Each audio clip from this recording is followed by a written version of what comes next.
اعوذ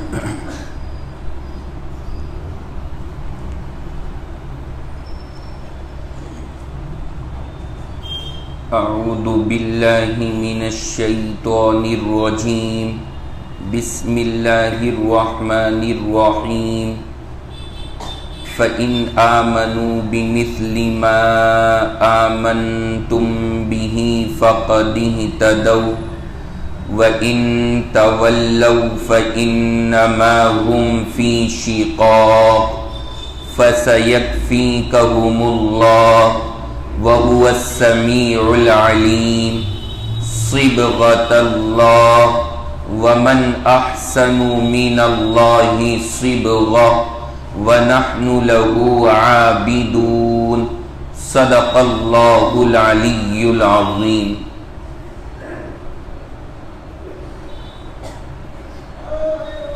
درس قرآن اور تفسیر قرآن پاک کا جو ہمارا یہ سلسلہ اللہ کے فضل سے چل رہا ہے،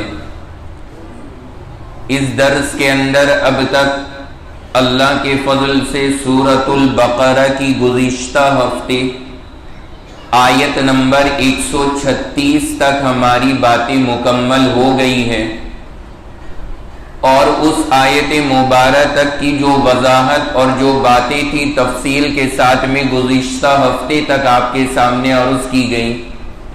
آج کی یہ جو ہماری مجلس ہے، اس میں دو الگ اور نئی آیات مبارکہ، آیت نمبر 137 اور آیت نمبر 138 آپ حضرات کے سامنے تلاوت کی ہے۔ ان دونوں آیات مبارکہ کے تعلق سے باتیں عرض کریں گے۔ اللہ رب العزت سے دعا فرمائیں اللہ خود مجھ کو بھی اور آپ تمام حضرات کو ساری باتیں صحیح سے سمجھ کر عمل کی توفیق عطا فرمائے۔ کھڑکی بند کر دیں۔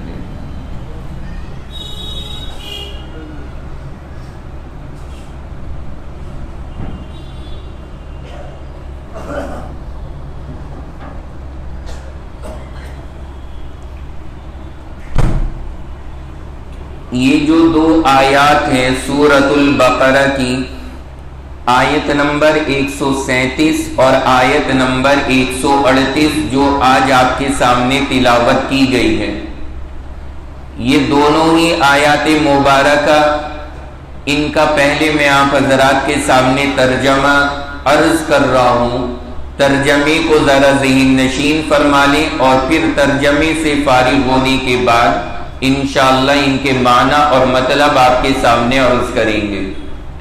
اللہ رب العزت یہاں پر کیا بیان فرما رہے ہیں، ذرا آیت کا ترجمہ یاد فرما لیں۔ اللہ کہہ رہے ہیں فَإِنْ آمَنُوا بِمِثْلِ مَا آمَنْتُمْ بِهِ، اللہ کہتے ہیں اگر یہ لوگ ایمان لائے اس طرح جس طرح تم ایمان لائے ہو،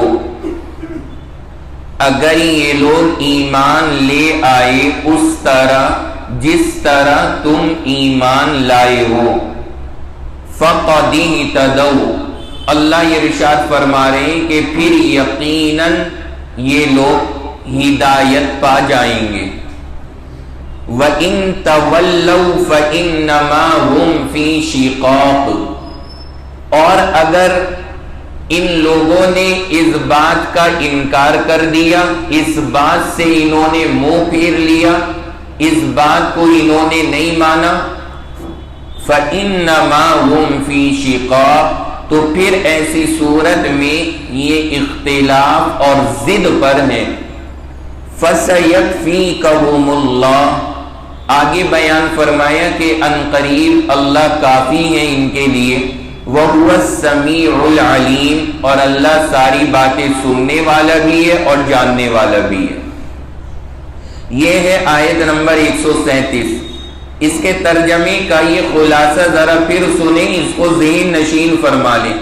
اللہ فرما رہے ہیں کہ اگر یہ لوگ ایمان لائے، یہ لوگ سے مراد ہے بطور خاص یہودی اور عیسائی، چونکہ ابھی جو پچھلی آیات ہماری چل رہی تھی اس میں اللہ نے خاص طور سے یہودیوں اور عیسائیوں کو خطاب فرمایا، تو یہاں پر اصل وہی مراد ہے، باقی مکہ کے کافر بھی مراد ہیں اس میں۔ تو اللہ فرما رہے ہیں کہ اگر یہ کافر یہودی عیسائی ایمان لائے، کس طرح ایمان لے آئے؟ جس طرح تم لوگ ایمان لائے ہو۔ اب یہاں پر تم لوگوں سے مراد کون ہے؟ یہاں پر تم سے مراد ہے اللہ کے نبی علیہ السلام اور صحابہ کرام۔ تو ان کو بیان کیا جا رہا ہے اگر یہ لوگ مکہ کے کافر، یہودی، عیسائی، یہ تمام کے تمام افراد اس طرح ایمان لے کر آئے جس طرح حضور اور صحابہ کا ایمان ہے، تو فرمایا فَقَدِ اهْتَدَوْا، اگر یہ ایسا معاملہ کریں گے تو یہ ہدایت پا جائیں گے۔ یعنی بالکل صحیح بات ہے، اگر انہوں نے ایمان اور اسلام اس انداز میں قبول کر لیا جیسا نبی کا اور صحابہ کا ہے تو پھر ہدایت میں کوئی شک شبہ باقی نہیں بچتا۔ اللہ نے کہا پھر ہدایت پر ہے۔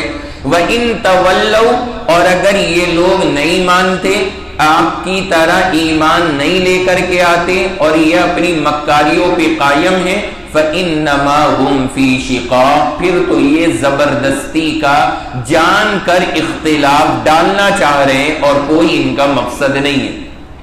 فَسَيَكْفِيكَهُمُ اللَّهُ، اب آپ ان سے نہ گھبرائیں، اب اللہ ان کے لیے کافی ہے۔ فَسَيَكْفِيكَهُمُ اللَّهُ، اللہ ان کے لیے کافی ہے۔ وَهُوَ السَّمِيعُ الْعَلِيمُ، اللہ سننے والا بھی ہے اور جاننے والا بھی ہے۔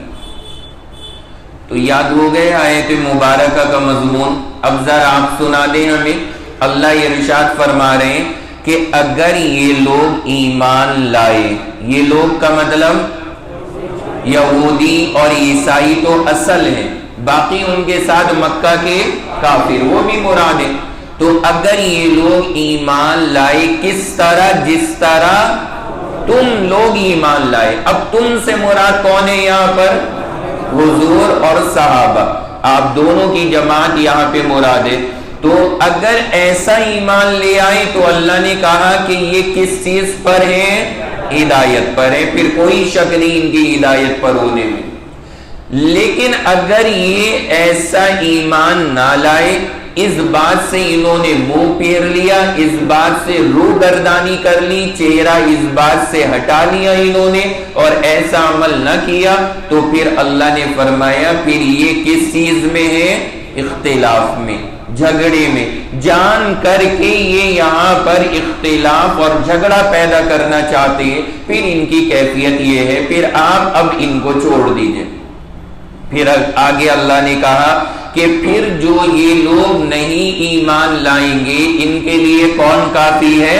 اللہ کافی ہے، اور اللہ سننے والا بھی ہے اور اللہ جاننے والا بھی ہے۔ یہ ہے یہاں پر آیت نمبر 137 137 سورۃ البقرہ کی، جس کو اللہ رب العزت نے یہاں بطور خاص ذکر فرمایا۔ اب اس آیت مبارکہ کا یہ تو خلاصہ تھا اور مضمون تھا، یہ جو میں نے آپ کے سامنے عرض کیا ہے۔ اب اس آیت پاک کے معنی اور مطلب کے اوپر آئیے کہ اللہ نے اس میں کتنی اہم باتیں بیان فرما دی، اور یہ آیت پاک اتنی زبردست آیت ہے اور اتنی، اب ظاہر سی بات ہے اگر اس حساب سے لیا جائے تو پھر قرآن کی سب آیتیں ایسی ہی ہیں، کوئی بھی آیت کسی سے کم نہیں ہے، لیکن ہماری چھوٹی سی عقل میں جتنی باتیں آ سکتی ہیں اس کے اعتبار سے یہ آیت مبارکہ بھی اپنے معنی اور مطلب کے اعتبار سے بڑی اہم ہے۔ اللہ نے اس آیت میں اتنا زبردست مضمون بیان فرمایا، قیامت تک آنے والے سینکڑوں فتنے، سینکڑوں حالات اور سینکڑوں اختلافات کا حل اللہ نے اس آیت میں ذکر فرما دی۔ ہر چیز ہے اس آیت مبارکہ میں۔ اب کیسے کیسے ہیں اس آیت مبارکہ میں، وہ ظاہر سی بات ہے جب اب ہم ڈیٹیل میں جائیں گے تو وہ چیزیں سامنے آئیں گی۔ اب ہمیں ظاہر میں تو ایسا چاہے نظر نہ آ رہا ہو کہ پتہ نہیں کیا کیا ہے، لیکن ہے بہرحال موجود، ہوتا ہے نا دنیا کے اندر بھی۔ مثال کے طور پر آپ کے سامنے دسترخوان پر جب بریانی آتی ہے اور جب آپ ہاٹ پاٹ کھولتے ہو اور وہ سامنے خوبصورت چاول خوشبودار رکھے ہوتے، اور دوسرا کھولتے ہو اس کے اندر شاندار کباب، شامی کباب رکھے ہوتے، آپ کہیں گے ابھی تو درد شروع ہو رہا ہے، بھوک ابھی لگوائیں گے آپ، کوئی حرج نہیں، تھوڑا موڈ فریش رہے گا۔ تو اگر ہمارے سامنے یہ دونوں چیزیں ہو تو جو بریانی اور جو کباب ہیں جو ہمارے سامنے تیار دسترخوان پہ رکھا ہے، خوشبوئیں بے انتہا آ رہی ہے اس کے اندر سے، لیکن اب اس میں ڈالا کیا کیا ہے، وہاں پہ نظر کچھ نہیں آ رہا، نظر کچھ نہیں آ رہا۔ اس میں کس قدر آئٹم ڈلے ہیں اس ایک کھانے کے اندر، آپ اگر اس کھانے کو 1 گھنٹہ پہلے دیکھتے تب ہمیں اندازہ لگتا کہ اس کی کیفیت کیا تھی۔ جو عورتیں تیار کر رہی ہوتی ہیں اپنی پلیٹ، اسے دیکھتے تو ہمیں پتہ بھی نہیں لگتا کہ یہ ساری چیزیں ہمارے پیٹ میں جانے والی ہیں۔ کہیں اس میں نمک، کہیں مرچ ہوگی، کہیں مسالے ہوں گے، کہیں آلو، ٹماٹر، الگ الگ دنیا بھر کی چیزیں۔ بہرحال بریانی کا آلو سے کوئی لینا دینا نہیں ہے، لیکن یہ تو نام انڈیا میں ہے تو بندہ آلو نہ یاد رکھے تو کیا یاد رکھے گا، ہر چیز کے اندر۔ تو ساری چیزیں وہاں پہ موجود ہیں، لیکن جب وہ تیار ہو کر آئی تو ہمیں کچھ نظر نہیں آتا۔ اب کیا یہ کہا جائے گا موجود نہیں ہے؟ اس میں موجود سب کچھ ہے، ہر چیز اسی کے اندر موجود ہے، پھینکا انہوں نے کسی چیز کو نہیں ہے، لیکن وہ اتنی خوبصورتی سے تیار کر دی گئی ہے کہ اب جب وہ ہمارے سامنے ڈش کھل رہی ہے تو ہمیں تو بس خوشبو ہی خوشبو محسوس ہوتی ہے، ہمیں پتہ بھی نہیں لگ پاتا کہ کتنے خزانے اس کے اندر ڈالے گئے تھے، اندازہ نہیں لگ پاتا۔ کبھی کبھار ایک آدھ چیز کسی کے سمجھ میں آ جائے تو بہت بڑی بات ہے، ورنہ ہم سب میں جتنے مرد یہاں پہ بیٹھے شاید ہی کوئی ایسا ہو جو ساری اس کی چیزیں جانتا ہو کہ کیا کیا چیزیں اس میں پڑی۔ یہی معاملہ جب یہ مخلوق کی اللہ نے صلاحیتیں ایسی بنائی ہیں تو خالق کا کلام کیسا ہوگا؟ مخلوق کی صلاحیتیں ایسی ہیں، مخلوق نے ایک کھانا ایسا بنا دیا کہ ہم اس میں عقل لگا لگا کر کے بھی ساری چیزیں نہیں پتہ لگا پا رہے، تو خالق کا جو کلام ہے ظاہر سی بات ہے ہم جیسے کم عقل، کم فہم، کم علم لوگ، ہمارے بس کی بات نہیں ہے اللہ کے کلام کی ہر بات کو سمجھنا۔ البتہ ہاں جو ایک آدھ دو چار باتیں پلے پڑ جاتی ہیں ہم اور آپ اس کو بس ذکر کر دیتے، باقی تو خوشبودار دسترخوان تیار ہے، کلام الہی کا ہر لفظ انوار اور برکات سے بھرا ہوا ہے، بندہ اس کا اندازہ بھی نہیں لگا سکتا اور ہم اس کو صحیح سے سمجھ بھی نہیں سکتے۔ یہ تو بس اتنی سی باتیں جو کچھ ہمیں دو چار باتیں کھانے کے بارے میں پتہ لگ جاتی ہیں، آدمی بتا دیتا ہے یہ ڈلا ہے، ایسی ایک دو باتیں قرآن کی سمجھ میں آتی ہیں بتا دیا جاتا ہے، ورنہ حقیقی معنی میں اللہ کے کلام کا صحیح مطلب اللہ یا اس کا نبی ہی سمجھ سکتا ہے، ہمارے اور آپ کے بس کی بات نہیں ہے۔ اب یہ آیت مبارکہ کتنی پیاری ہے، اللہ یہ ارشاد فرما رہے فَإِنْ آمَنُوا بِمِثْلِ مَا آمَنْتُمْ بِهِ فَقَدِ اهْتَدَوْا، اللہ نے کہا اگر یہ ایسے ایمان لائے جیسے تم ایمان لائے ہو تو پھر یہ صحیح راستے پر ہوگی۔ کیا مطلب؟ سب سے پہلی بات، اللہ یہودیوں کو اور عیسائیوں کو یہ کہہ رہے ہیں کہ تم ایمان اس طرح لانا جس طرح صحابہ ایمان لے کر آئے ہیں۔ اور صحابہ ایمان کیسے لے کر آئے ہیں؟ صحابہ نے اللہ کے 1.25 لاکھ نبیوں میں کسی نبی کا انکار کیا نہیں کیا، صحابہ نے نبی کے علاوہ جتنے 1.25 لاکھ انبیاء ہیں تمام صحابہ نے تمام نبیوں کو مانا. اللہ کہہ رہے ہیں کہ تمہیں بھی اگر صحیح راستے پہ ہونا ہے تو ایمان ایسا چاہیے جیسا صحابہ کا. مانا انہوں نے سارے نبیوں کو اور عمل کیا حضور کی شریعت پر. ایسا ایمان لاؤ گے تو تم بھی کامیاب. یہ ہے مطلب یہاں پر آیت مبارکہ. یہ جو یہودی اور عیسائی ہیں ان کو اللہ یہ طریقہ بتا رہے ہیں کہ باتیں بہت ساری تم سے ہو چکی, الگ الگ انداز میں اللہ نے ایمان کی دعوت دے دی, لیکن اب سیدھے لفظوں میں سمجھ لو اللہ کے یہاں کامیاب جب ہو جب ایسا ایمان لاؤ. یعنی جیسا ہم آپ کو پچھلے ہفتے سمجھا چکے کہ کسی نبی میں کوئی فرق نہ کرو, تمام کو اللہ کا برگزیدہ نبی مانو. تو اگر یہودی اور عیسائی بھی ایسے ایمان لے آئے تو وہ اللہ کے یہاں کیا ہو جائیں گے؟ کامیاب ہو جائیں گے. پھر اللہ انہیں بھی جنت عطا فرما دے گا. فقد اہتدوا. اور یہی معیار ہے. ظاہر سی بات ہے علماء نے یہاں پہ تحریر کیا ہے, اللہ نے اب تک یہودیوں کو الگ انداز میں سمجھایا, عیسائیوں کو الگ انداز میں, مکہ کے کافروں کو الگ انداز میں. اللہ نے اب اس آیت میں سب کو ایک انداز میں قیامت تک کے لیے سمجھا دیا. اللہ نے کہا ساری باتیں ایک طرف ڈالو, مجھے تو تمہارا ایمان ایسا چاہیے جیسا میرے نبی اور نبی پہ صحابہ کا ایمان ہے, بس ایسی کیفیت ہونی چاہیے. اللہ نے ایک آئیڈیل بنا کے دے دیا, اللہ نے ایک نمونہ بنا کے دے دیا. فَإِنْ آمَنُوا بِمِثْلِ مَا آمَنْتُمْ. اگر یہ لوگ ایمان لے کر آتے ہیں صحابہ جیسا تب یہ ہدایت پر ہوں گے. اس سے کتنی بڑی بات ہمیں سمجھ میں آئی کہ صحابہ معیار حق ہیں, صحابہ معیار حق ہے.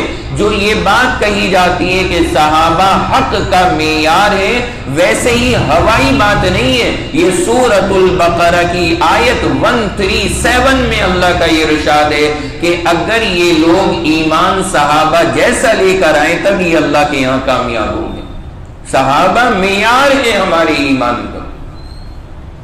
اب آپ حضرات ذرا اس میں اندازہ لگا لیں جو بات میں نے آپ کے سامنے عرض کی ہے کہ کتنے لوگوں کو اللہ نے اس جملے سے صحیح راستہ دکھا دیا, کتنے مذہب اور کتنے فرقوں کی بنیاد اسی آیت کے اندر الجھ نہ رہی کہ انہوں نے اس آیت کا صحیح مطلب نہیں سمجھا, وہ اپنے راستے سے گمراہ ہو گئے. کتنی واضح آیت مبارک ہے. یہودیوں کے لیے مطلب نکال لیجئے کہ تم ایمان لے کر آئے ہو موسیٰ پہ, لیکن خالی موسیٰ کو ماننے سے کام نہیں چلے گا, اب کس کو ماننا پڑے گا؟ حضور کو. جیسے کس نے مانا؟ بولو بھائی, صحابہ کا نام لینے میں پریشانی نہیں ہونی چاہیے بھائی, انہی کے صدقے میں تو ساری چیزیں آ رہی ہیں ہم تک. اب آپ ساری, میں مذاہب سے لے کر فرقوں تک کا مسئلہ یہ عرض کروں گا آپ کے سامنے کہ یہودیوں کو اللہ نے کہا کہ تم موسیٰ کو مانتے ہو, کام نہیں چلے گا, تمہیں کسے ماننا پڑے گا؟ حضور کو. جیسا کس نے مانا؟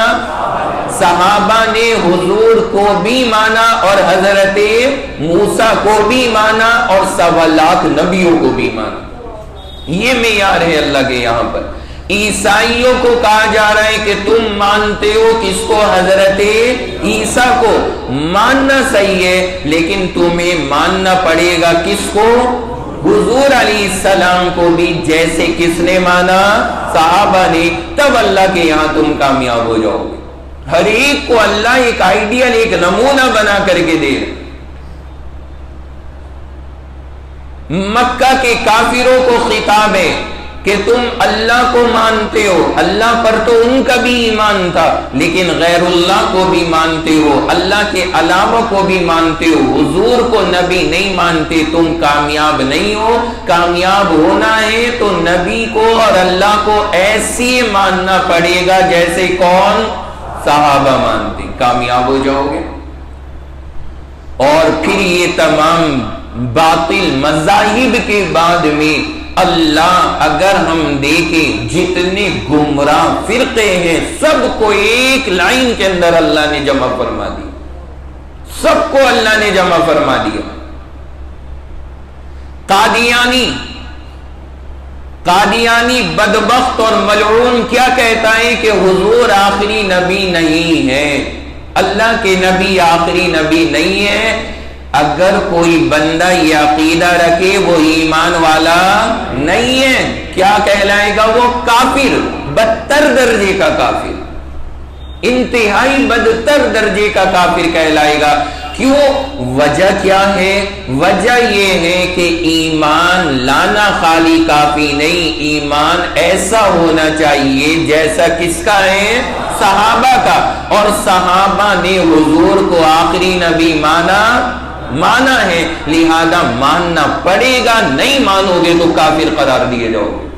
صحابہ معیار بنا کے دیے جا رہے ہیں، ایک آئیڈیل، ایک نمونہ، ایسی زندگی گزار لو تم کامیاب ہو، یہ عقیدے بنا لو تم کامیاب ہو، پھر کوئی مسئلہ نہیں۔ فرقہ شیعیت کو لے لیجئے، اللہ مخاطب بنا رہے کہ تم چاہے کتنے ہی کسی کے دیوانے ہو فرق نہیں پڑے گا، تم کتنے ہی کسی کے چاہنے والے ہو فرق نہیں پڑے گا، تمہارا ایمان ایسا ہونا چاہیے جیسے کس کا ایمان تھا؟ صحابہ کا۔ تمام صحابہ نے مل کر کے کس کو خلیفہ بنایا؟ ابو بکر کو حضور کے بعد، لہذا اگر تمہیں اپنے آپ کو ایمان والا کہلانا ہے صحابہ کا فیصلہ ماننا پڑے گا۔ بات سمجھ رہے ہیں نا آپ حضرات؟ فَإِنْ آمَنُوا بِمِثْلِ مَا آمَنْتُمْ بِهِ فَقَدْ اهْتَدَوْا۔ اتنی مضبوط آیت کریمہ ہے کہ میں پڑھ کر کے حیران تھا کہ اللہ کے کلام کی بلاغت، اللہ کے کلام کی خوبصورتی بندہ اندازہ نہیں لگا سکتا کہ کیسا یہ جملہ اللہ نے ارشاد فرمایا کہ ہر گمراہ کو اس جملے میں غور کرے تو ہدایت آسانی سے مل سکتی۔ قادیانیوں کا بھی مسئلہ اسی میں آ رہا ہے، شیعیت کا مسئلہ بھی اسی میں آ رہا ہے۔ نبی علیہ السلام کا انتقال ہوا ہے، 1.25 لاکھ کے قریب حضور کے صحابہ نے مل کر کے حضرت ابو بکر کو خلیفہ بنایا۔ اب اگر کوئی آدمی یہ کہے کہ میں صحابہ کو نہیں مانتا، ابو بکر کو خلیفہ نہیں مانتا، تو صحابہ پہ اعتراض ہے تو مسلمان کیسے ہو جائے گا؟ اللہ کو یہاں آیت نمبر 137 کے اندر معیار بتا رہے ہیں کہ مجھے تو بس صحابہ جیسا ایمان چاہیے، اور باتیں ختم ساری۔ اللہ نے اور کوئی ڈیٹیل نہیں ذکر کی کہ نمازی چاہیے، روزے دار چاہیے، زکوٰۃ والے چاہیے، حج والے چاہیے، کچھ نہیں، مجھے تو صحابہ جیسے چاہیے۔ معیار اللہ نے عطا فرمایا، کتنا پیارا ہے۔ اسی طرح آپ دیکھیں بہت سارے فرقے، مودودیت لے لیجئے، اہل حدیث لے لیجئے، یہ جتنے ہمارے معاشرے میں بہت سارے فرقے ہو رہے ہیں، آپ دیکھیں سب کے اندر صحابہ کا معیار ہونا تسلیم نہیں، صحابہ کا معیار ہونا تسلیم نہیں، صحابہ کو نہیں مانتے۔ کوئی کہے گا قرآن، کوئی کہے گا حدیث، صحابہ کا عمل بھائی وہ نہیں، بس ہمارے لیے قرآن حدیث کافی ہے۔ اللہ فرما رہے ہیں کہ قرآن حدیث تو ہے، لیکن قرآن حدیث کو سب سے پہلے سمجھنے والے صحابہ ہیں۔ اگر صحابہ کو ہی آپ یہ کہہ دو کہ غلط سمجھا، تو پھر ہم کیسے کہہ دیں گے کہ ہم نے آج صحیح سمجھا 1400 سال کے بعد؟ صحابہ کا عمل۔ حضرت عمر ابن الخطاب رضی اللہ تعالیٰ عنہ نے تراویح کتنی رکعت شروع کرائی؟ 20 رکعت۔ تو 20 رکعت تراویح کو مانو، اللہ فرما رہے فَإِنْ آمَنُوا بِمِثْلِ مَا آمَنْتُمْ، صحابہ جیسا عمل اختیار کرو گے اللہ تمہیں قبول فرما لے گا۔ پڑھ لو بس 20 رکعت، بات ختم۔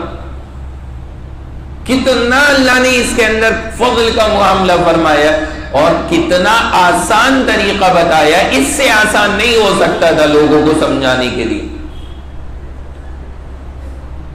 کہ بس مجھے تو ایسا چاہیے جیسے یہ حضرات ہیں، ایسی کیفیت اور ایسا ایمان لے کر آؤ۔ اللہ نے کہا میرے یہاں سب قبول ہے، سب چل جائے گا بھی۔ اس کو میں آپ کو ایک مثال سے سمجھاتا ہوں۔ آپ ٹیلر کے پاس جاتے ہیں اور ٹیلر سے پوچھیں اگر آپ کہ بھائی ایک تو یہ ہے کہ آپ ہمارا ناپ لے کر کے کپڑا سی لو، ایک آپشن۔ اب اس میں کیا ہوگا، گلے کا الگ ناپ، ہاتھ کا الگ ناپ، پیر کا الگ ناپ، پیٹ کا الگ ناپ، ہر چیز کا الگ الگ ناپ ٹیلر سے۔ اور ایک یہ ہے کہ ہم ٹیلر سے کہیں کہ ہم اپنا کرتا دے رہے ہیں، اس جیسا بنا دو۔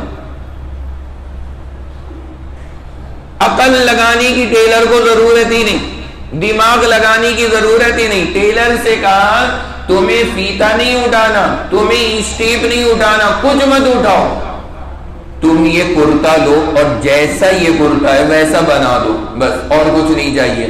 بتائیں دونوں طریقوں میں آسان کیا ہے، ناپ دینا یا اپنا کرتا دے دینا؟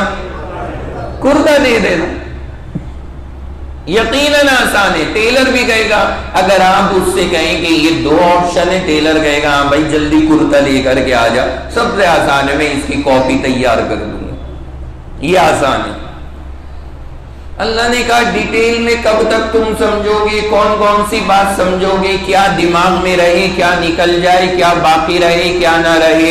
اللہ نے کہا وہ ساری چیزیں اپنی جگہ۔ اللہ نے کہا لو ایک نمونہ لے لو، میں نے نمونہ دے دیا صحابہ کا، تم ان جیسے بن کر آ جاؤ، تم کامیاب ہو۔ بس اب ان کی کاپی کر لو، ان کی نقل اتار لو، ان جیسی چیزیں اختیار کر لو، اللہ کے یہاں پہ بندہ کامیاب ہے۔ یہ تمام چیزیں اللہ نے اس آیت پاک کے اندر ذکر فرما دی اور قیامت تک کی انسانیت کو بتا دیا کہ اللہ نے قرآن اتارا ہے، نبی کے فرمان احادیث موجود ہیں اور صحابہ کی زندگی موجود ہے۔ تمام چیزوں کو سامنے رکھ کر کے اپنی زندگی گزار لینا، قرآن حدیث ڈائریکٹلی سمجھ میں آنا ہر بندے کے لیے آسان نہیں ہے۔ صحابہ کی زندگی پڑھتے جانا، جیسا انہوں نے عمل کیا ہے ویسا عمل کرتے جانا، انشاءاللہ جنت میں پہنچ جاؤ گے۔ فَقَدْ اهْتَدَوْا، اللہ فرما رہے ہیں یقیناً تحقیق سے وہ کامیاب ہو جائے گا جس نے ان کو کاپی کر لیا۔ فَإِنْ آمَنُوا بِمِثْلِ مَا آمَنْتُمْ بِهِ فَقَدْ اهْتَدَوْا۔ اب ہم کھل کر کے یہ بات کہہ سکتے ہیں کہ صحابہ ہمارے لیے حق کا معیار ہیں۔ بولو کیا ہے صحابہ؟ ہاں، یہ عقیدہ بس رگ رگ میں آپ اتار لیں اور یہ بات آپ فٹ کر لیں اپنے ذہن کے اندر، پھر انشاءاللہ کہیں کوئی غلطی نہیں ہوگی اور ہر چیز ہمیں سمجھ میں آ جائے گی کہ صحابہ حق کا معیار ہے۔ اگر یہ صحابہ ہمارے لیے حق کا معیار ہے، کوئی پوچھے کہاں سے یہ بات آپ کہہ رہے ہو کہ صحابہ حق کا معیار ہے، تو ہم کہیں گے کون سی سورت؟ بولو بھائی، سورۃ البقرہ آیت نمبر 137 137، پہلے پارے کا آخری پیج کھول کر کے دکھلا دیجئے، وہاں پر یہ آیت مبارکہ لکھی ہے فَإِنْ آمَنُوا بِمِثْلِ مَا آمَنْتُمْ بِهِ فَقَدْ اهْتَدَوْا۔ اس آیت سے ہمارا یہ عقیدہ ثابت ہو گیا۔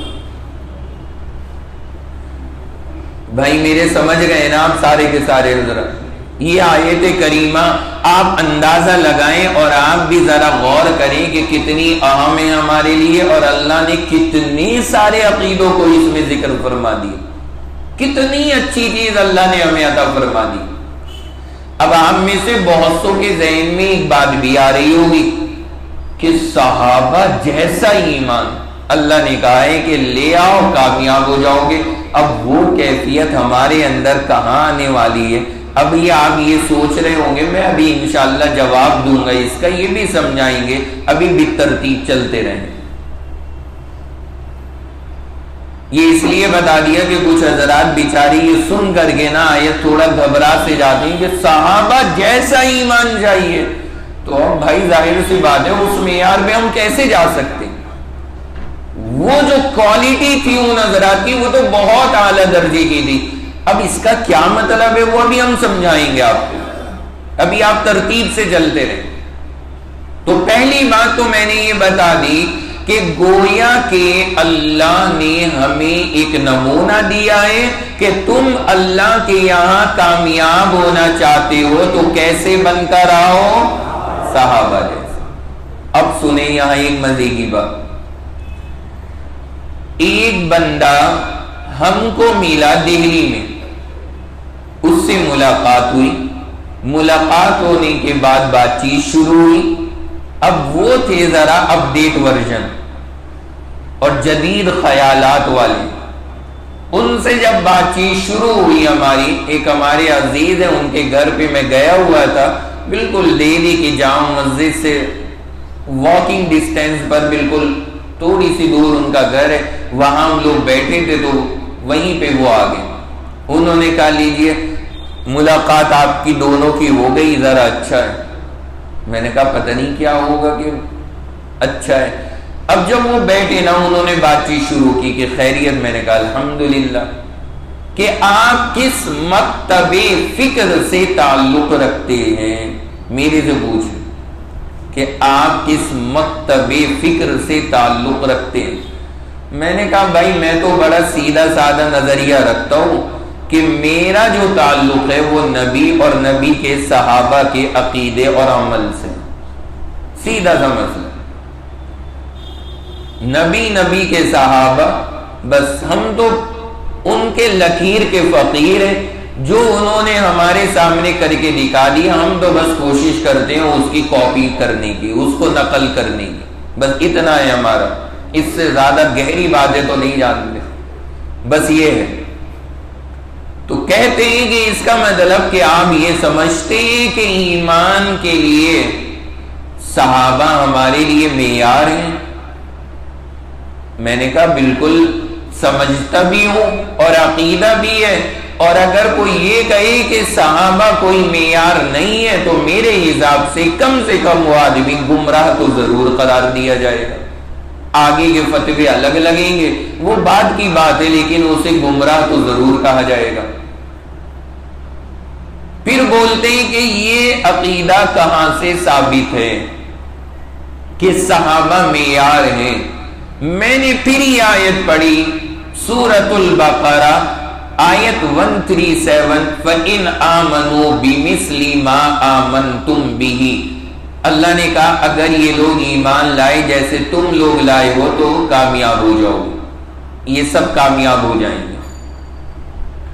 اب سنیں آگے کی بات، انہوں نے ایک جملہ کہا جس اعتراض کا میں جواب آپ کو سمجھانا چاہ رہا ہوں تاکہ کل کو کوئی آپ کے سامنے کرے تو آپ کے پاس جواب پہلے سے موجود ہو۔ ان کا کیا کہنا تھا؟ انہوں نے کہا کہ یہاں پر اللہ نے یہ فرمایا ہے کہ اگر وہ ایمان لائے اس طرح جس طرح آپ ایمان لائے تو وہ کامیاب ہو جائیں گے۔ غور کرنا ان کی بات پر، انہوں نے کہا کہ اس کا مطلب ہے کہ وہ لوگ اگر ایمان لائے اس طرح جس طرح آپ ایمان لائے، میں نے کہا آپ کا مطلب یہاں پر، تو وہ فوراً کہتے ہیں کہ آپ کا مطلب حضور علیہ الصلوۃ والسلام کی ذات گرام، کہ جیسے حضور علیہ السلام ایمان لائے ہیں تو اگر ایسے وہ ایمان لے آئے تو وہ کامیاب ہو جائیں گے۔ کہنے لگا کہ اس میں صحابہ کا ذکر کہاں موجود ہے؟ صحابہ کا ذکر کہاں موجود ہے؟ تو کل کو ہو سکتا ہے کہ کہیں اگر آپ یہ آیت پیش کریں تو کوئی یہ مسئلہ کھڑا کر دے کہ صحابہ کا ذکر کہاں موجود ہے اس میں، تو اس لیے میں یہ تفصیل سمجھا رہا ہوں آپ کو، ذرا اب اس بات کو غور سے سن لینا تاکہ پھر اگر کوئی اس طرح کی بات کرے تو آپ الجھیں نہ۔ بھائی جو اعتراض اس کا ہے وہ سمجھ گئے آپ ذرا؟ باہر کے افراد بالکل نہیں، نہ ہنس رہے نہ مسکرا رہے نہ گردن ہلا رہے۔ اللہ کے بندوں کچھ تو بتاؤ کہ سب سمجھ گئے؟ ایک بار اور سن لیجئے، پھر اس کا جواب میں سمجھاؤں گا۔ آیت کے اندر ہم نے یہ بتایا کہ اللہ یہ فرما رہے ہیں کہ اگر یہ سب ایمان اس طرح لائے جس طرح کون ایمان لائے؟ صحابہ۔ اصل ترجمہ ہم نے کیا کہ جس طرح تم ایمان لائے، اور تم کا مطلب حضور اور صحابہ، ہم نے دونوں کو مراد لیا. تو اللہ نے کہا کہ پھر یہ لوگ کامیاب ہیں. اس سے یہ اگر یہ ترجمہ کریں تو اس سے سمجھ میں آتا ہے کہ صحابہ معیار ہیں ہمارے لیے، یعنی صحابہ کو کاپی کرنا ضروری ہے ہمارے لیے. لیکن انہوں نے جو مطلب بتایا آیت کا، اس میں صحابہ کا ذکر نہ وہ ختم ہو جاتا ہے، وہ اسکپ ہو گئے. کیسے ختم ہوتا ہے؟ یہاں پر انہوں نے یہ مطلب بتایا کہ اگر وہ ایمان لائے اس طرح جس طرح آپ ایمان لائے ہیں تو وہ کامیاب ہو جائیں گے. اور آپ سے مراد حضور علیہ الصلوۃ والسلام. تم اب مطلب یہ ہوا کہ نبی جیسا ایمان ہوگا تو ٹھیک ہے، ورنہ تو نہیں ہے. تو نبی تو معیار ہے ہی، اس میں تو کسی کو کوئی جھگڑا نہیں ہے. لیکن صحابہ کا ذکر ختم ہو گیا. اب یہاں سے صحابہ کا ذکر ختم ہو گیا.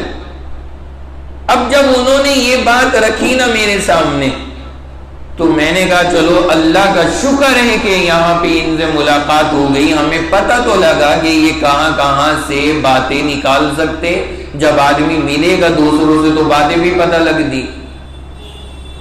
اب ہم نے انہیں جو جواب دیا، جو بات سمجھائی، وہ آپ بھی ذرا سمجھ لیں، آسان ہے.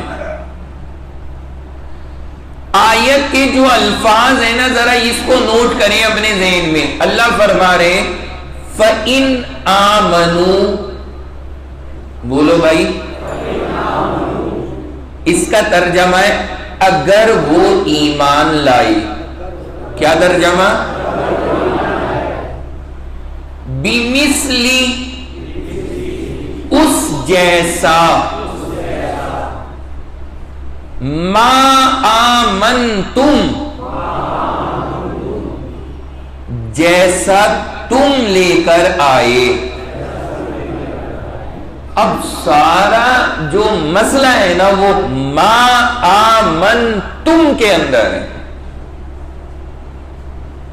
یہ سمجھانا چاہ رہا ہوں. ہم نے کیا مطلب نکالا؟ جیسا، ارے بولیے آگے کا ترجمہ. جیسا صحابہ سے پہلے والا جو ہے تم والا جو لفظ ہے نا وہ ذرا نوٹ کریں. تم کا مطلب پھر یہ ہے حضور اور صحابہ. تو ہم نے کیا مطلب نکالا؟ ما آمنتم کا کہ جیسا تم ایمان لے کر آئے. اور تم سے مراد کون؟ حضور اور صحابہ. اور انہوں نے کیا مطلب نکالا؟ بِمِثْلِ مَا آمَنْتُمْ، جیسا آپ ایمان لائے. اور آپ سے مراد حضور علیہ السلام. اب تو سمجھ میں آ گئے. اب یہ جو لفظ ہے نا آمنتم، آمنتم، اس کے اندر جو یہ لفظ لگا ہوا ہے آمنتم، اگر یہاں پر ہوتا آمنتا، کیا ہوتا؟ آمنتا، تو پھر اس کا ترجمہ ہوتا کہ آپ ایمان لے کر کے آئے. بولو کیا ہوتا؟ آمنتا، آپ ایمان لے کر آئے. آمنتم، تم ایمان لے کر کے آئے. اب یہ تم جو ہے نا یہ اردو والا تم نہیں ہے. یہ اتفاق ہے کہ یہاں پہ تم کا ترجمہ تم سے ہو رہا ہے. کبھی ہم سوچیں گے یہ تو اور تم عربی میں بھی چلتا ہے، یہ عربی کا ہے لیکن ترجمہ یہاں وہ ہو رہا ہے. تو اگر کسی ایک بندے کا ایمان والا ہونا بتانا ہے تو اس کے لیے لفظ آئے گا آمنتا. اور اگر کئی سارے لوگوں کا ایمان والا ہونا بتانا ہے تو اس کے لیے لفظ آئے گا آمنتم. اب یہاں اللہ نے آمنتا فرمایا یا آمنتم فرمایا؟ پتہ یہ لگا یہاں کسی ایک ایمان والے کا ذکر نہیں ہے، یہاں پر ایمان والوں کی پوری جماعت کا ذکر ہے. کسی ایک کا ذکر نہیں ہے، پوری جماعت کا ذکر ہے. اگر صرف یہاں پر حضور کی ذات مراد ہوتی تو آمنتم نہ ہوتا بلکہ کیا ہوتا؟ آمنتا. لیکن اللہ نے یہاں پر آمنتم فرمایا. اس کا مطلب یہ ہے کہ تم سارے کے سارے ایمان. سمجھ گئے آپ حضرات؟ اچھا آمنتا اس کا کیا مطلب بتایا میں نے؟ آپ ایمان لائے. اسی طرح آپ نے کلموں میں پڑھا ہوگا آمنتو باللہ. وہاں آمنتو اس کا ترجمہ ہوتا ہے میں ایمان لایا.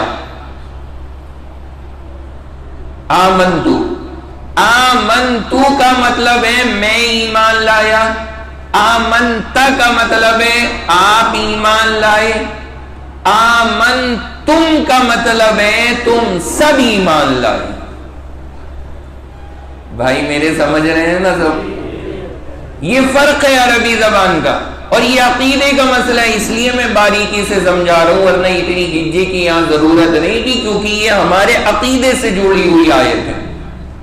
اس لیے ہمیں اس کو سمجھنا ضروری ہے ہمارے لیے. تو یہ الفاظ ہیں الگ الگ عربی زبان کے. تو اگر کہیں پر خالی اتنا ہو آمنتا تو ترجمہ کیا ہوگا؟ آپ ایمان لائے. کہیں اگر ہو آمنتو تو میں ایمان لایا. اور کہیں اگر ہو آمنتم تم سب ایمان لائے. یہ عربی زبان ہے. ایک ہے سامنے والا تو آمنتا, سامنے والے بہت سارے تین یا تین سے زیادہ ہیں تو آمنتم. اور اگر ایک اور تین کے بیچ میں دو بندے سامنے ایمان والے, ان کے لیے الگ لفظ ہے, ان کے لیے پھر الگ لفظ ہے. ان کے لیے عربی میں آئے گا آمنتما. اب پھر لفظ بدل جائے گا. سامنے والا ایک بندہ آمنتا, سامنے والے دو بندے آمنتما, سامنے والے تین یا تین سے انلمٹ کتنے ہی ہو آمنتم. اور اگر اپنے بارے میں کہہ رہے ہیں تو آمنتو. اور اگر ہم سب کے معنی ہو کہ ہم سب ایمان لائے تو پھر ہوگا آمنا. پھر کیا ہو جائے گا؟ آمنا. آ گئی نا عربی پوری طرح سے؟ تو دوہرائیے اس بات کو, تاکہ کہیں بھی اگر کوئی ہمیں غلط یہ نظریے والا ملے اور کوئی اس کے اندر ذرا سا بھی شک شبہ کرے, ہم علاج مکمل کریں اس کا. پورا ہمارے پاس میں سارے اپنے پاس میں پریکاشن جتنے بھی ہیں وہ سارے پہلے آدمی کو رکھنے چاہیے, حفاظت کی چیز ہے. تو اب کیا کیا مطلب ہوا ہے یہاں پر؟ ہم نے یہ بتایا سامنے اگر ایک ہے تو کیا بولیں گے؟ سب بولو بھائی, آمنتا. سامنے دو بندے ہیں تو کیا بولیں گے؟ آمنتما. سامنے کئی سارے ہیں تو کیا بولیں گے؟ آمنتم. اور اگر اپنے بارے میں کہنا ہے تو کیا بولیں گے؟ آمنتو. اور اگر ہم سب کے بارے میں بولنا ہے تو آمنا. اب کیا ہو جائے گا؟ آمنا. اب یہاں کیا ہے؟ آمنتم. اللہ فرما رہے فَإِنْ آمَنُوا بِمِثْلِ مَا آمَنْتُمْ. اب بتائیے یہاں پہ ایک ہے یا کئی سارے ہوں گے؟ کئی سارے ہوں گے. اگر صرف حضور کی ذات ہوتی یہاں پر تو کیا لفظ ہونا تھا؟ آمنتا. لیکن اللہ نے آمنتا نہیں فرمایا, اللہ نے آمنتم فرمایا. اللہ نے بتا دیا کہ صرف نبی کی ذات نہیں, کیونکہ نبی کی ذات کی تو صفات بہت اعلیٰ ہیں. نبی کے ساتھ ساتھ کون ہیں؟ صحابہ بھی ہیں, کہ صحابہ جیسا ایمان لاؤ گے تو کامیاب ہو گے. اب یہ مسئلہ ختم ہو گیا.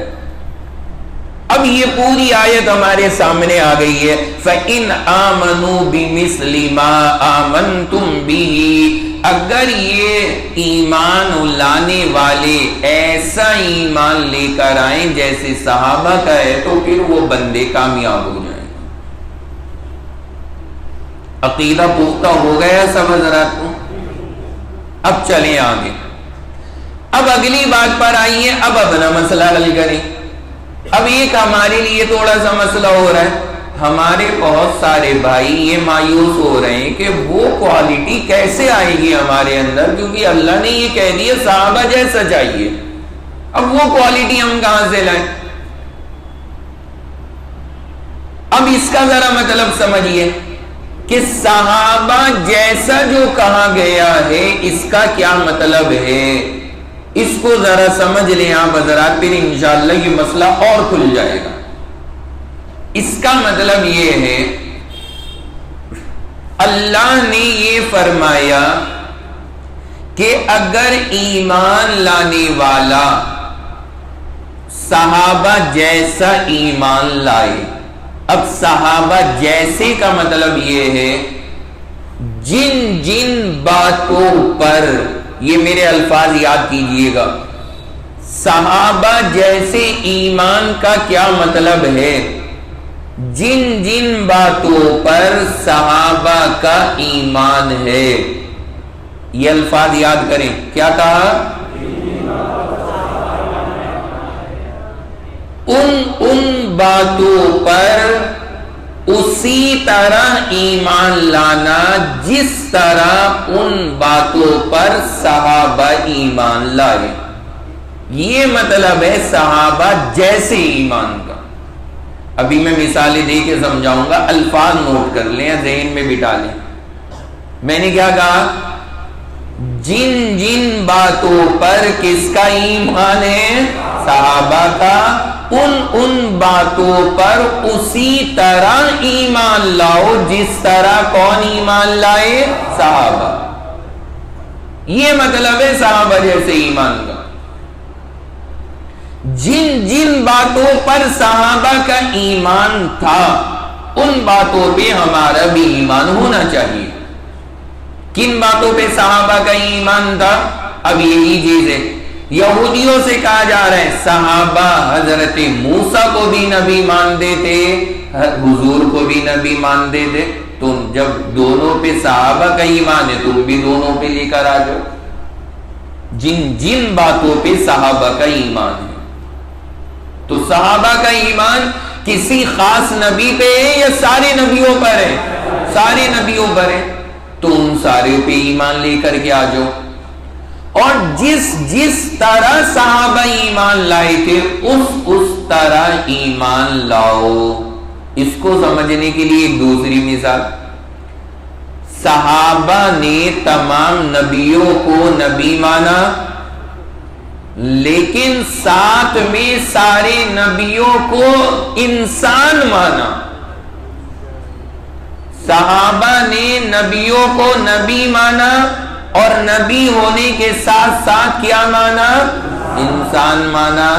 کوئی بھی صحابی ایسا نہیں ہوا جس نے یہ کہا ہو کہ میں نبی کو نبی تو مانتا ہوں لیکن یہ انسان نہیں ہے، یہ انسان سے ہٹ کے کوئی الگ طاقت ہے، ایسا کسی صحابہ کا عقیدہ نہیں تھا۔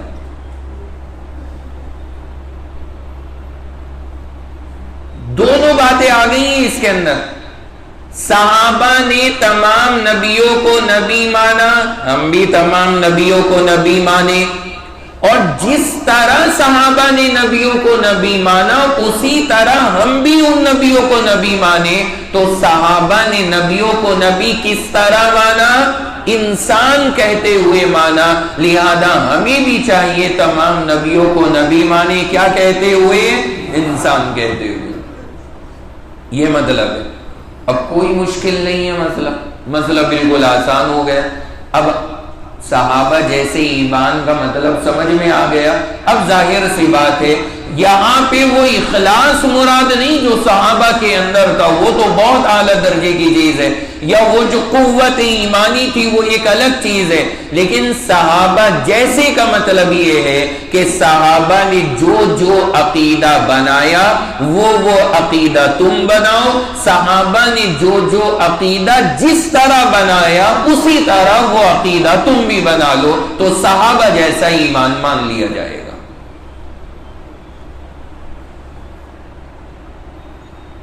صحابہ جیسے ایمان کا مفہوم سمجھ گئے سب؟ اب دوہرائیے تھے، صحابہ نے تمام نبیوں کو نبی مانا اور نبی ہونے کے ساتھ ساتھ کس طرح نبی مانا؟ انسان ہوتے ہوئے۔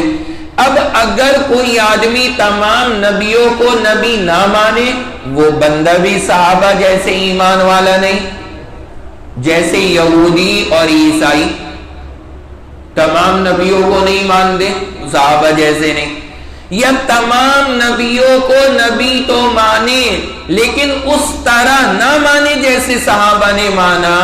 صحابہ نے کیسے مانا؟ انسان ہوتے ہوئے۔ اب کوئی بیچارہ یہ کہنے لگے کہ نہیں انسان نہیں، وہ کوئی الگ سے پاور تھے، جیسے کون؟ ہمارے ہرے ہرے بھائی، سمجھ رہے ہیں نا؟ تو وہاں پر وہ تمام نبیوں کو نبی مانتے، تمام نبیوں کو نبی مانا انہوں نے، لیکن انہوں نے کیا کر دیا؟ جس طرح صحابہ نے نبیوں کو نبی مانا انسان کہتے ہوئے، اس طرح نہیں مانا۔ انہوں نے نبی کو انسان سے اونچے درجے کی چیز کہہ دیا کہ یہ تو نور ہیں، یہ انسان نہیں ہو سکتے۔ تو یہ چیز بھی غلط ہے۔ اللہ نے کہا کہ دونوں چیزیں ہوں گی تب بندہ مکمل کامیاب ہوگا۔ بات سمجھ رہے ہیں آپ ذرا؟ اسی طرح اور لیجیے مثال، اور سمجھ میں آئے گا۔ صحابہ کا ایمان سارے فرشتوں پر تھا، سارے فرشتوں پر صحابہ کرام کا ایمان تھا۔ اب صحابہ نے فرشتوں کو مانا،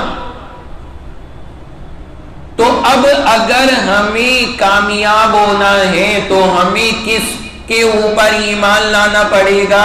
فرشتوں پر۔ ایمان کا مطلب یہ ہے کہ ماننا پڑے گا کہ فرشتے موجود ہیں، اللہ کی مخلوق ہے، کیونکہ صحابہ کا تھا فرشتوں پر ایمان۔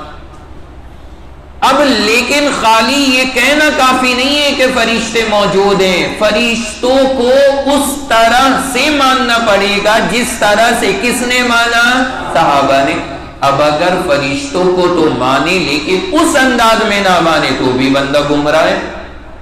جیسے مکہ کے کافر دو طرح کے تھے، کچھ کافر تو یہ کہتے تھے کہ فرشتے ہوتے ہی نہیں ہیں، کچھ کافروں کا نظریہ یہ تھا، اور کچھ کافروں کا نظریہ یہ تھا کہ فرشتے موجود ہیں، ہوتے ہیں فرشتے، لیکن فرشتے ہونے کے بعد وہ یہ کہتے تھے کہ یہ اللہ کی بیٹیاں ہیں، نعوذ باللہ۔ فرشتوں کو اللہ کی اولاد کہتے تھے، بیٹیاں۔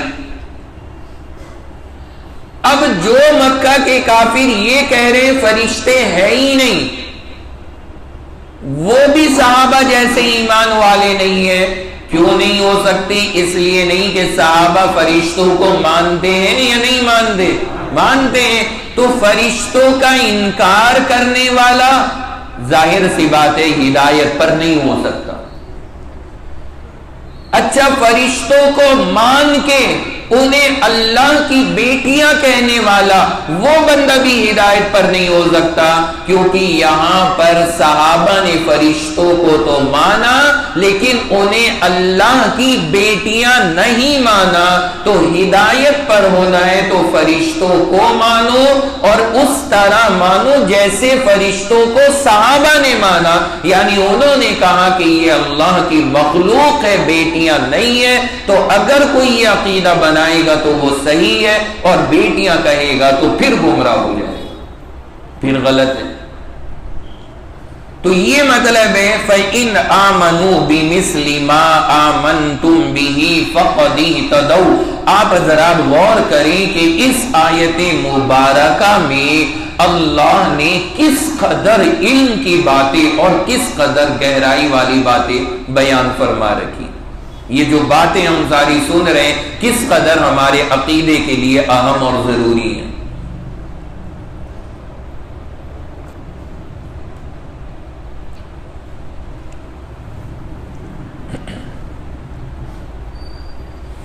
اسی طرح جو ہم نے آپ کو شروع میں بتایا تھا کہ اگر کوئی آدمی حضور کو مانتا ہے تو حضور کو صحابہ نے مانا، لیکن حضور پر صحابہ نے ایمان جو لائے وہ کس طرح لائے؟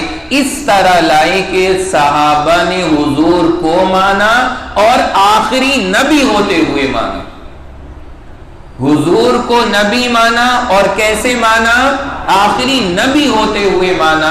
اب اگر کوئی آدمی یہ کہتا ہے کہ حضور پر میرا ایمان ہے لیکن میں حضور کو آخری نبی نہیں مانتا، تو یہ بندہ بھی گمراہ کہلائے گا، کیونکہ اس نے نبی کو مانا لیکن اس طرح سے نہیں مانا جس طرح صحابہ نے نبی کو نبی مانا تھا، پھر گمراہ ہو جائے گا۔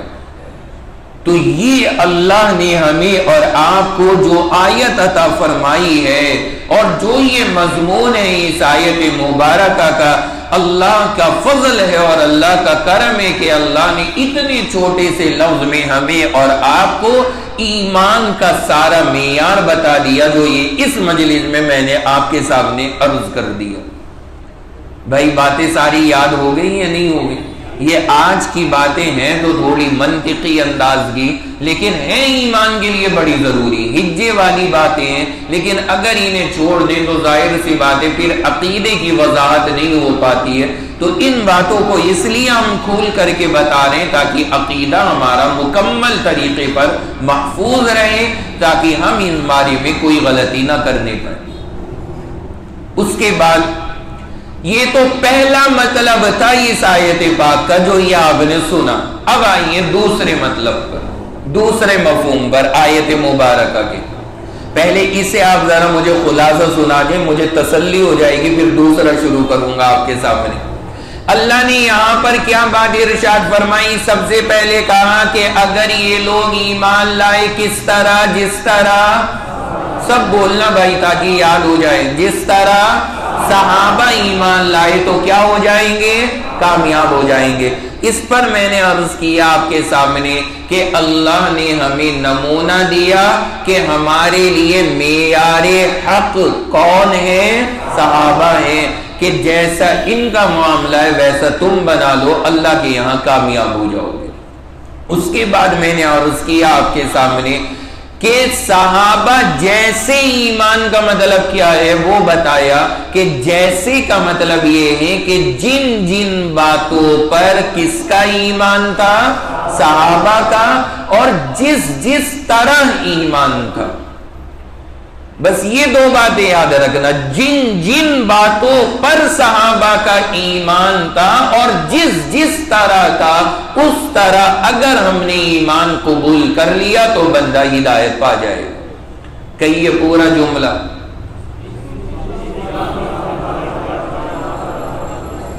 سب نہیں بول رہے، کیسی آواز؟ اگر ابھی میں نکاح قبول کراؤں نا تو پھر دیکھنا کیسے کریں گے، ذرا زور سے بتائیں۔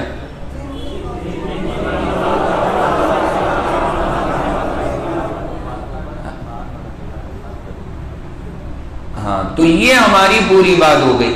جن جن باتوں پر جس جس طرح صحابہ کا ایمان تھا، ان باتوں پر اسی طرح ہمارے لیے ایمان لانا ضروری ہے، تب ہم کہلائیں گے ہدایت پر، ورنہ تو گمراہ ہے۔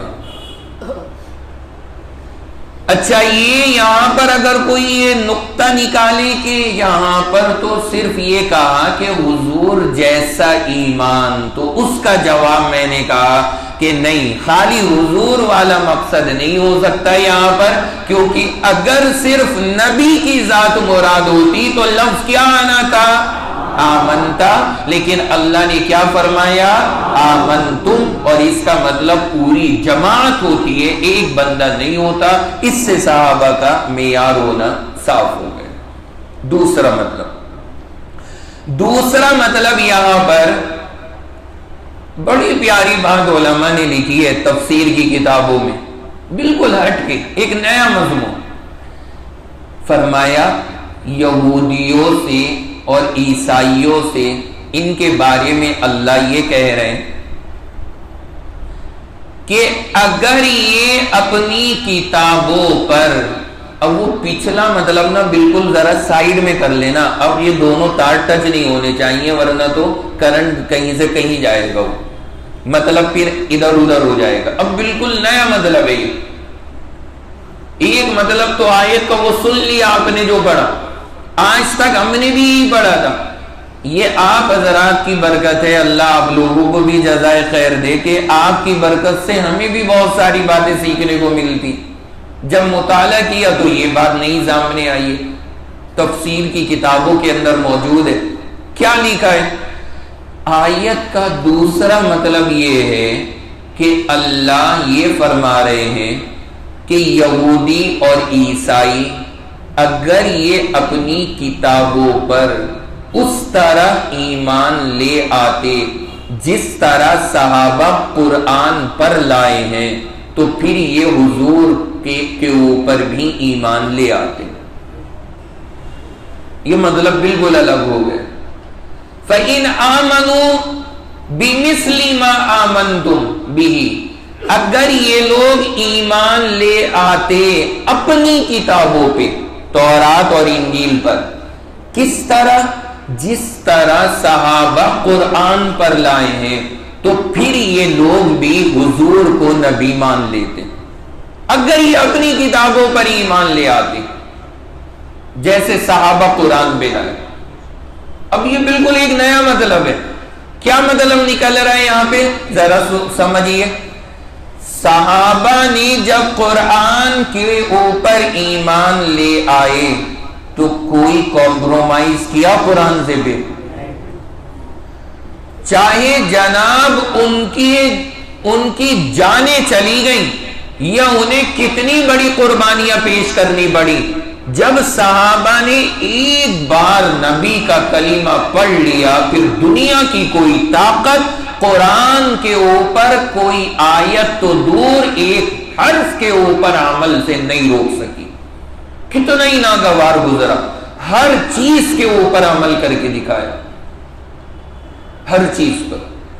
شراب کتنی ہی محبوب تھی ان کو, کتنی پسندیدہ تھی, لیکن جس دن اعلان ہوا ہے مدینہ المنورہ میں کہ شراب حرام ہے, صحابی فرماتے ہیں کہ مدینہ کی گلیوں کے اندر, نالیوں کے اندر پانی اور کیچڑ سے زیادہ شراب بہ رہی تھی.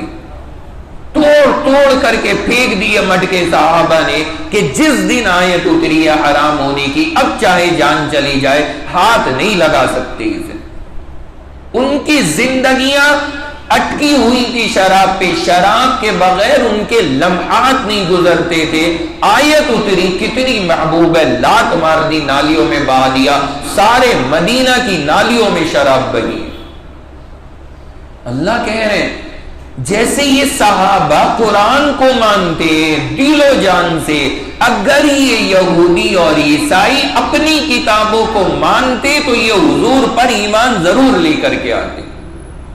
اور کیوں لے کر کے آتے؟ وجہ آپ کو سب کو پتا ہے. آپ ماشاءاللہ سے سینکڑوں بار یہ بات سن چکے ہیں کہ تورات میں, انجیل میں, زبور میں کوئی سی بھی کتاب اٹھا لو, میرے نبی کی ساری علامتیں موجود ہیں, حضور کا نام تک موجود ہے, حضور کا شہر تک موجود ہے. اور حضور تو حضور اللہ کے نبی کے جو صحابہ ہیں ابو بکر اور عمر, ان تک کی صفات تورات اور انجیل کے اندر موجود ہے, ان تک کی موجود ہے. تو اللہ کہہ رہے ہیں کہ یہ یہودی اور عیسائی اتنے بدبخت ہیں, یہ قرآن کو تو کیا مانیں گے, اگر یہ اپنی کتاب ہی کو مان لیتے تو انہیں سمجھانے کی ضرورت نہ پڑتی, بغیر سمجھائے ایمان لے کر کے آتے, کیونکہ سب لکھا ہے تورات میں اور انجیل میں. لیکن لکھا ہونے کے باوجود یہ حضور کے اوپر ایمان نہیں لے کر کے آ رہے. اس کا مطلب تو یہ ہوا کہ ان کا ایمان نہ تورات پہ ہے اور نہ انجیل پہ, یہ اپنی کتابوں کو نہیں مانتے, قرآن کو تو کیا مان لیں. بھائی میرے سمجھ گئے ہیں نہیں؟ یہ بالکل الگ مطلب, یہ الگ دنیا. وہ دوسرا مضمون چل رہا تھا, وہاں اللہ معیار بنا کے صحابہ کا دے رہے تھے, اور یہاں پہ یہ دوسرا مطلب ہے. کہ اگر یہ اپنی کتابوں ہی پر ایمان صحیح سے لے آئے تب بھی یہ حضور کو ماننے کے لیے مجبور ہو جائیں گے اور ماننا پڑے گا، کیونکہ ساری چیزیں ان کے اندر پہلے سے لکھی ہوئی ہیں۔ فَإِنْ آمَنُوا بِمِثْلِ مَا آمَنْتُمْ بِهِ فَقَدِ اهْتَدَوْا۔ یہ ہے یہ آیت مبارکہ کا ٹکڑا کہ اگر یہ ایمان ایسا لائیں جیسے یہ صحابہ ایمان لائیں تو ہدایت پا جائیں گے۔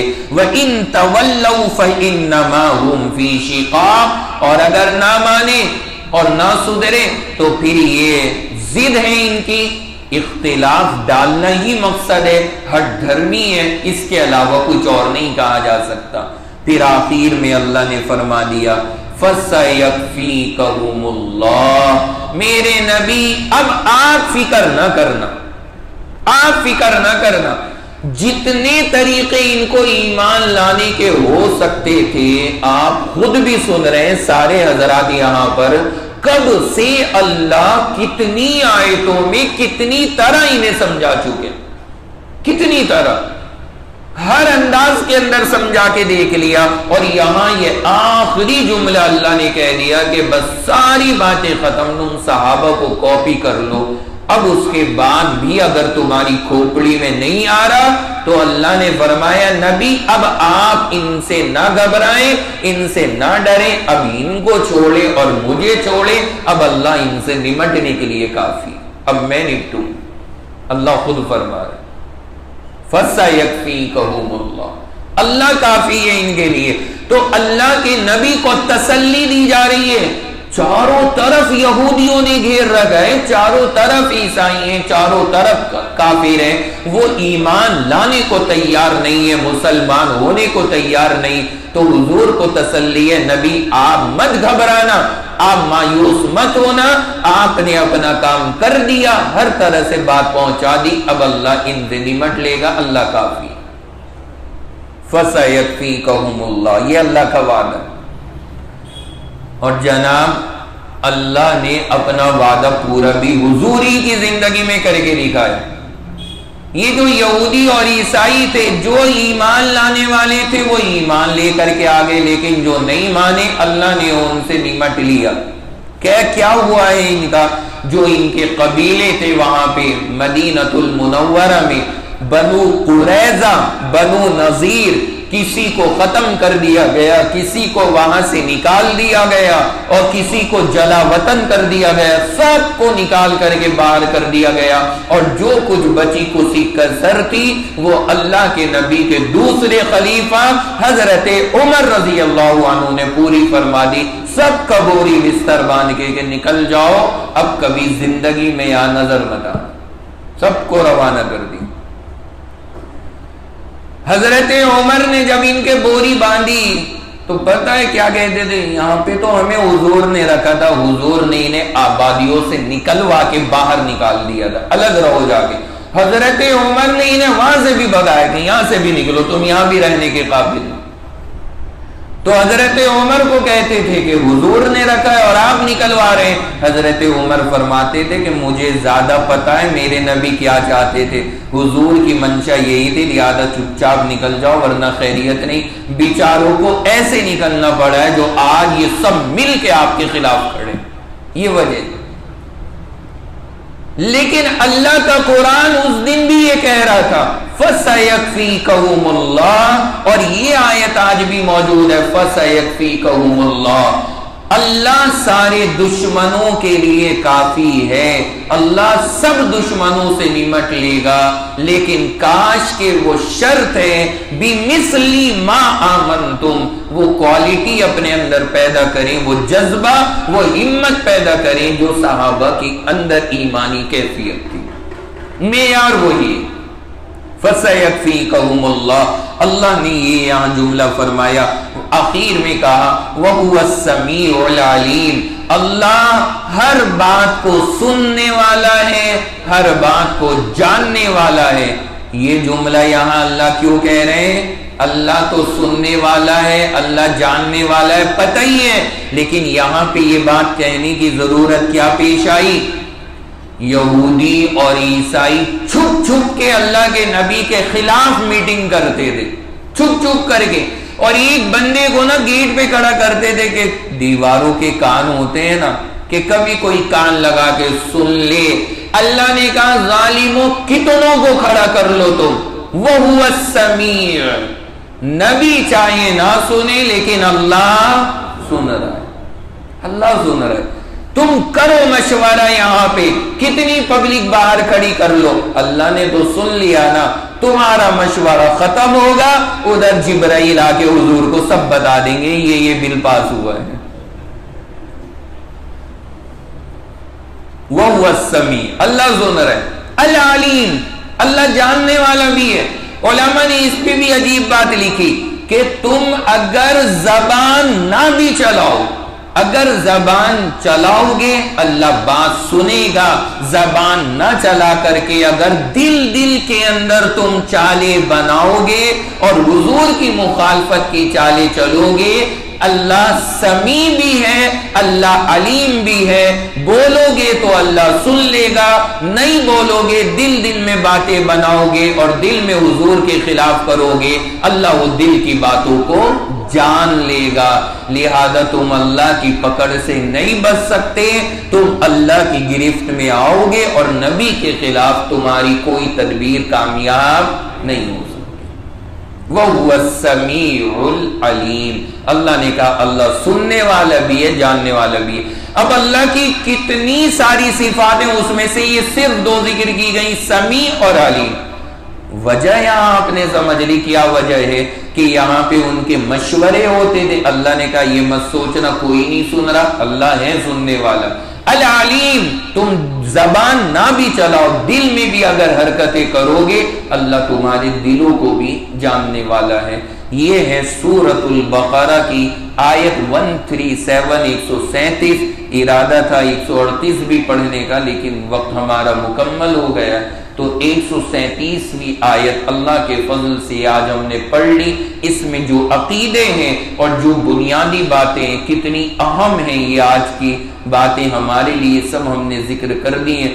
اللہ سے دعا فرمائے اللہ خود مجھ کو بھی اور آپ تمام کے تمام حضرات کو ان تمام صحیح عقیدوں پہ جمے رہنے کی توفیق عطا فرمائے, اور اللہ ہم سب کا خاتمہ صحیح عقیدے پہ بھی فرما دے, اور قیامت کے دن اللہ ہم سب کو صحابہ کے خادموں ہی میں حشر فرما دے. وآخر دعوانا ان الحمد للہ رب العالمین.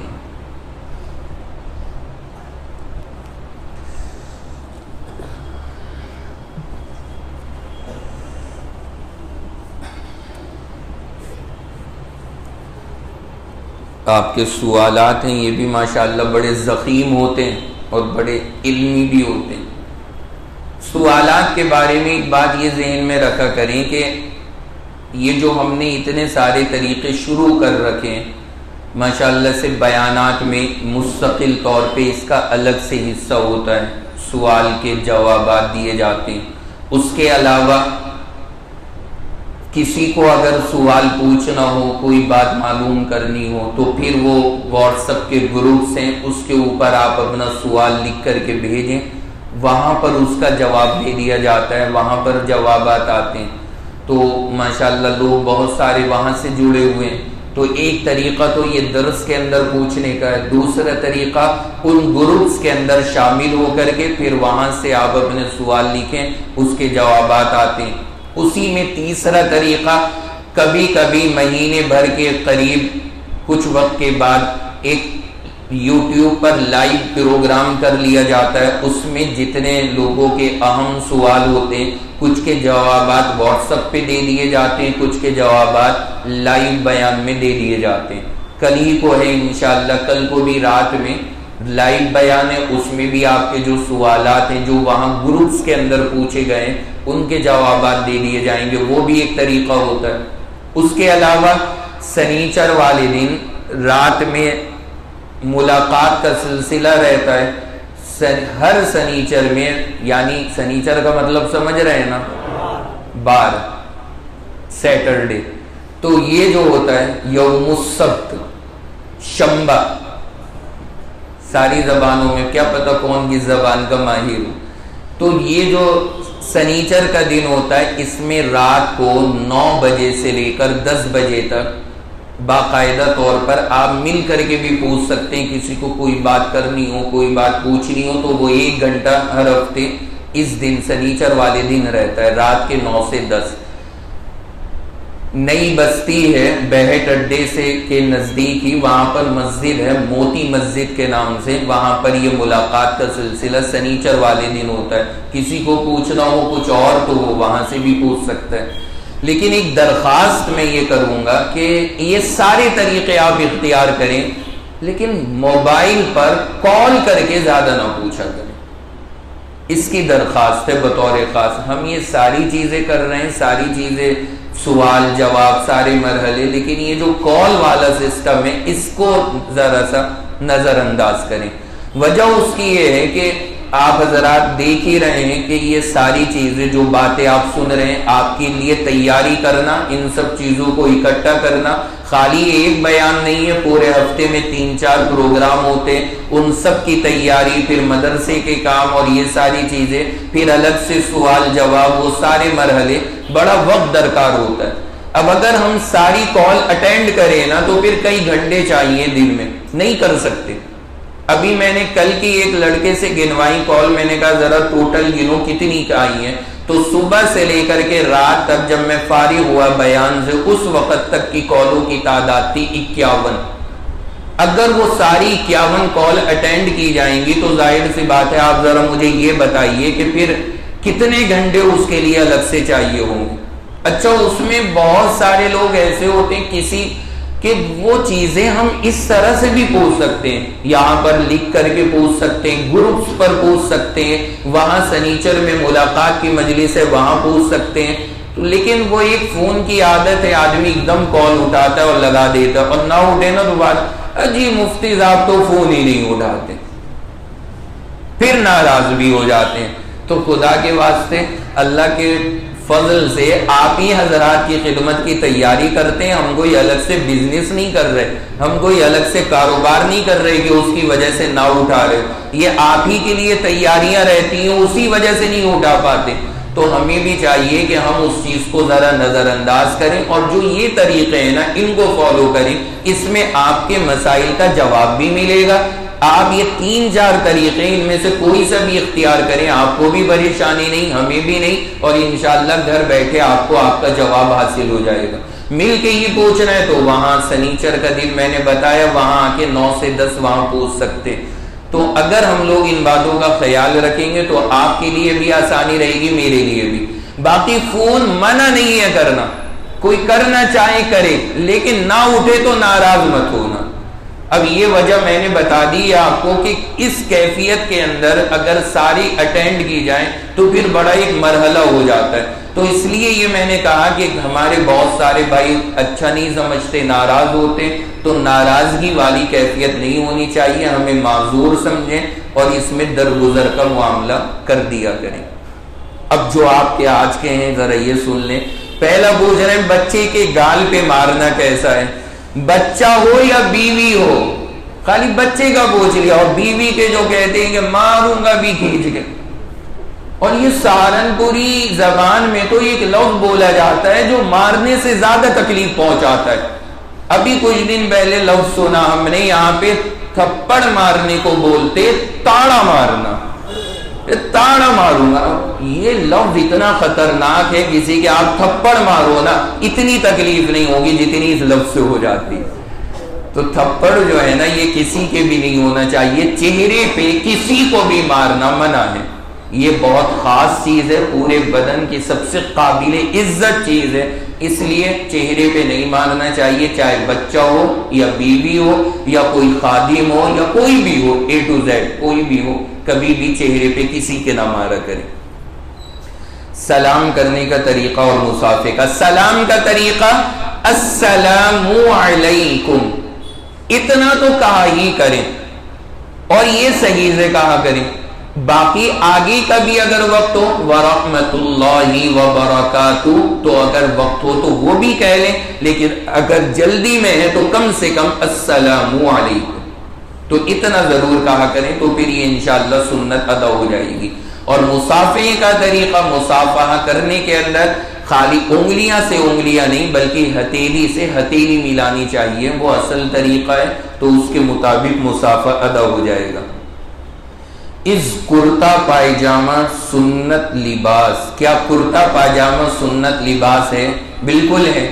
اللہ کے نبی علیہ السلام سے صحابہ سے کرتا تو ثابت ہے، کرتے کی کیفیت بھی ثابت ہے کہ وہ کرتا کہاں تک ہوتا تھا، آستین گٹوں تک ہوتی تھی، وہ لمبائی کے اندر گھٹنے سے نیچے ٹکنے کے آس پاس تک ہوتا تھا، یہ ساری صفتیں، آگے گریبان ہوتا تھا، یہ سب چیزیں موجود ہیں کرتے کے بارے میں، اور بے شمار جگہوں پہ یہ چیز آتی ہے۔ اب کوئی یہ نہ کہے کہ وہ شرٹ بھی ہو سکتی ہے، تو شرٹ نہیں، کیونکہ وہ گھٹنے سے بھی آگے کی لمبائی اس کی ذکر کی جاتی ہے، اتنی لمبی شرٹ کوئی نہیں پہنتا، تو ظاہر سی بات ہے وہ کرتا ہی ہوگا۔ اب کرتا ہونے کے بعد پائجامہ اللہ کے نبی علیہ السلام نے نہیں پہنا، آپ نے ہمیشہ تہبند کا استعمال کیا، آپ نے پسند فرمایا، آپ نے کو لا کر کے صحابی نے ہدیہ دیا، حضور نے اسے قبول کر کے اپنے پاس رکھا، تو آپ نے اسے اچھا لگا، لیکن آپ پہن نہیں سکے، آپ کا انتقال ہو گیا، تو آپ کے پاس آیا تھا، آپ نے پسند بھی کیا تھا، تو اس لیے بے شک کہا جا سکتا ہے کہ سنت ہے۔ باقی جو لباس کے لیے ضروری چیز ہے، کیا ضروری ہے کہ بدن کے سطر کا ڈیزائن نہ پتہ لگے، وہ بھی کرتے پاجامے کے اندر ہو جاتا ہے، وہ بھی صفت حاصل ہے۔ بدن کی بے حیائی نہ ہو، وہ بھی کرتے پاجامے کے اندر موجود ہے۔ تو جو شرعی لباس کی باتیں وہ ساری اس کے اندر پائی جاتی ہیں، تو اس لیے بھی کہا جائے گا کہ یہ بالکل شرعی اور سنتی لباس ہے، کیونکہ اس میں ساری صفتیں موجود ہیں۔ اب پینٹ شرٹ کے اندر کتنے ہی کچھ ہو، لیکن ظاہر سی بات ہے جب آدمی اس میں جھکے گا، بدن پہ زور پڑے گا، اس میں سارے اعضاء ظاہر ہوں گے۔ جینز کی تو بات بہت دور کی، پینٹ بھی اگر ہے تب بھی وہاں پر کم سے کم پیچھے کے جو کولے ہیں وہ تو ظاہر ہوں گے، اس کا ڈیزائن ساری قوم کو نظر آئے گا، تو وہ ساری چیز ہے جو محسوس ہوگی، یہ شریعت پسند نہیں کرتی۔ اب کرتے کے اندر کیا ہے کہ وہ کرتا آ جائے گا تو وہ سطر کے اوپر اگر کپڑا ٹائٹ بھی ہے تو چھپ جائے گا، تو ظاہر سی بات ہے اس لیے اس کو۔ باقی پینٹ شرٹ ناجائز یا حرام میں نہیں ہے، لیکن میں یہ کہا کرتا ہوں کہ اگر آپ کو کہیں اپنے پروفیشن میں پہننی ہے تو کبھی پہن لیں، لیکن کرتے پاجامے کا بھی معمول رکھیں، کیونکہ ہمارا اسلامی لباس ہے، اس کو بھی بندے کو اختیار کرنا چاہیے۔ پوچھا ہے میں ہر وقت سوچتی رہتی ہوں، ہر وقت مرنے کے لیے دل کرتا ہے، میں کیا کروں؟ اللہ رحم فرمائے۔ بھائی مرنا تو ہے ہی، مرنے کے لیے دل کرنے کی کیا ضرورت ہے؟ مرنا تو ہے ہی، جو زندگی ہے نا اس کو صحیح سے جی لو اللہ کی مرضی کے مطابق، تاکہ مرنے کے بعد سکون ملے۔ تو مرنا تو ہے ہی، جب وقت آئے گا موت آ جائے گی، ہم دنیا سے چلے جائیں گے، لیکن جو وقت ہے کم سے کم اسے اللہ کی مرضی کے مطابق گزاریں۔ Is it true in تصوف شیخ is more respected than parents؟ پوچھا ہے کہ کیا تصوف کے اندر شیخ کا مقام ماں باپ سے بھی بڑا ہوتا ہے؟ اب ذرا سن لیں، سب سے بڑا مقام ہوتا ہے ماں باپ کا، ماں باپ سے آگے کسی کا نہیں ہے دنیا میں۔ اللہ اور نبی کا اور ان حضرات کا درجہ الگ ہے، دنیا کے اندر ماں باپ سے بڑا اب کسی کا نہیں ہے۔ ماں باپ کے بعد نمبر آتا ہے استاد کا، ٹیچر ہیں آپ، ان کا ادب و احترام، ان کی عزت۔ ان کے بعد نمبر آتا ہے شیخ کا، جس سے ہم اپنی اصلاح کرا رہے ہیں، جس سے ہمارا تعلق ہے۔ لیکن دنیا آج کل الٹی چل رہی ہے، شیخ کو نمبر 1 بنا دیتے، وہ نمبر 1 پر، اس کے بعد دیں گے استاد کو، اور ماں باپ کو تو سنتے ہی کوئی نہیں، ان کو بالکل تھرڈ پہ ڈال لگا۔ یہ بالکل الٹی ترتیب ہے، صحیح ترتیب یہی ہے، نمبر 1 پہ ماں باپ، نمبر 2 استاد، اور پھر نمبر 3 شیخ۔ یہ ترتیب ہمیں اختیار کرنی چاہیے۔ اشراق کی نماز، چاش کی نماز، اوابین اور تہجد کی نماز 4 رکعت سے پڑھ سکتے ہیں یا نہیں؟ جس کمرے میں ٹی وی رکھا ہے اس میں نماز پڑھ سکتے ہیں یا نہیں؟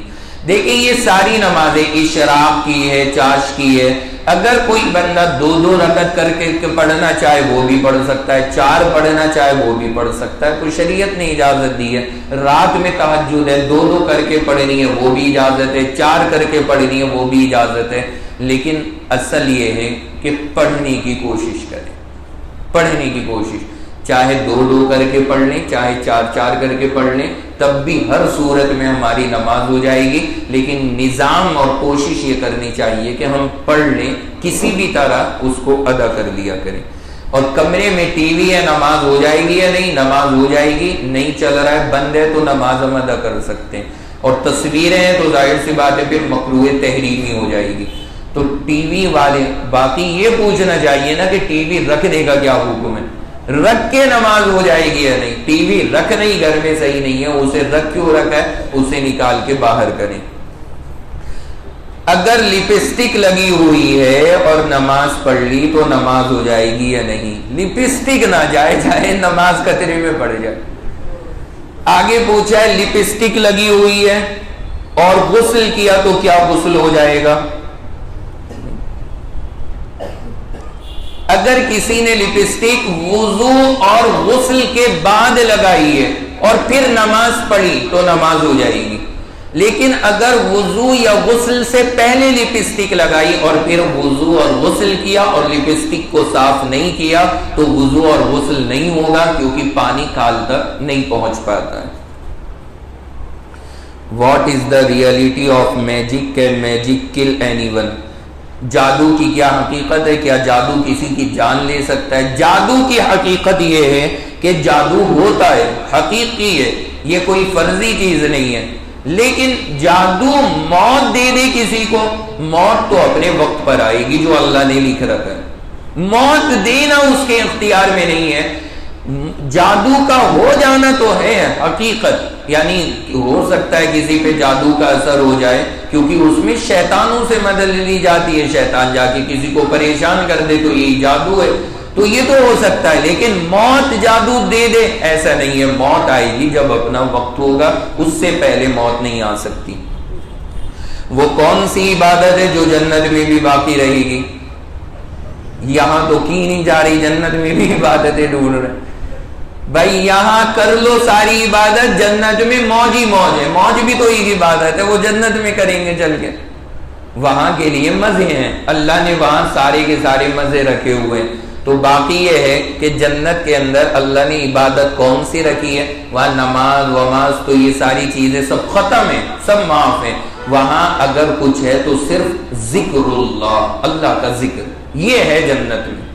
ذکر اللہ کا مطلب یعنی لازم نہیں ہوگا لوگوں پہ کہ ذکر کرو بیٹھ کے، یہ نہیں ہوگا، ہاں لیکن یہ ضرور ہوگا کہ بندے خود ہی سے اللہ کی تسبیح، اللہ کی بڑائی، سبحان اللہ، الحمدللہ، اللہ اکبر، یہ جنتی کہتے رہا کریں گے۔ تو یہ ایسی چیز ہے جو جنت میں بھی باقی رہے گی، تو اس لیے یہاں زبان پہ کثرت سے ذکر اللہ رکھا کریں۔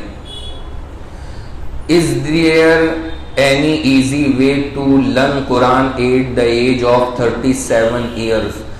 37 سال کی عمر میں قرآن سیکھنے کا آسان طریقہ، 37 ہو یا 67 یا 77، کچھ ہی ہو یا 97، کچھ ہی ہو ہماری عمر، ہر عمر میں قرآن سیکھنے کا طریقہ ہے اور آسان طریقہ ہے، لیکن شرط یہ ہے وقت آپ کو نکالنا پڑے گا، وقت تو نکالنا ہی پڑے گا، ایسا کوئی طریقہ نہیں ہے کہ وقت نکالے بغیر حاصل ہو جائے۔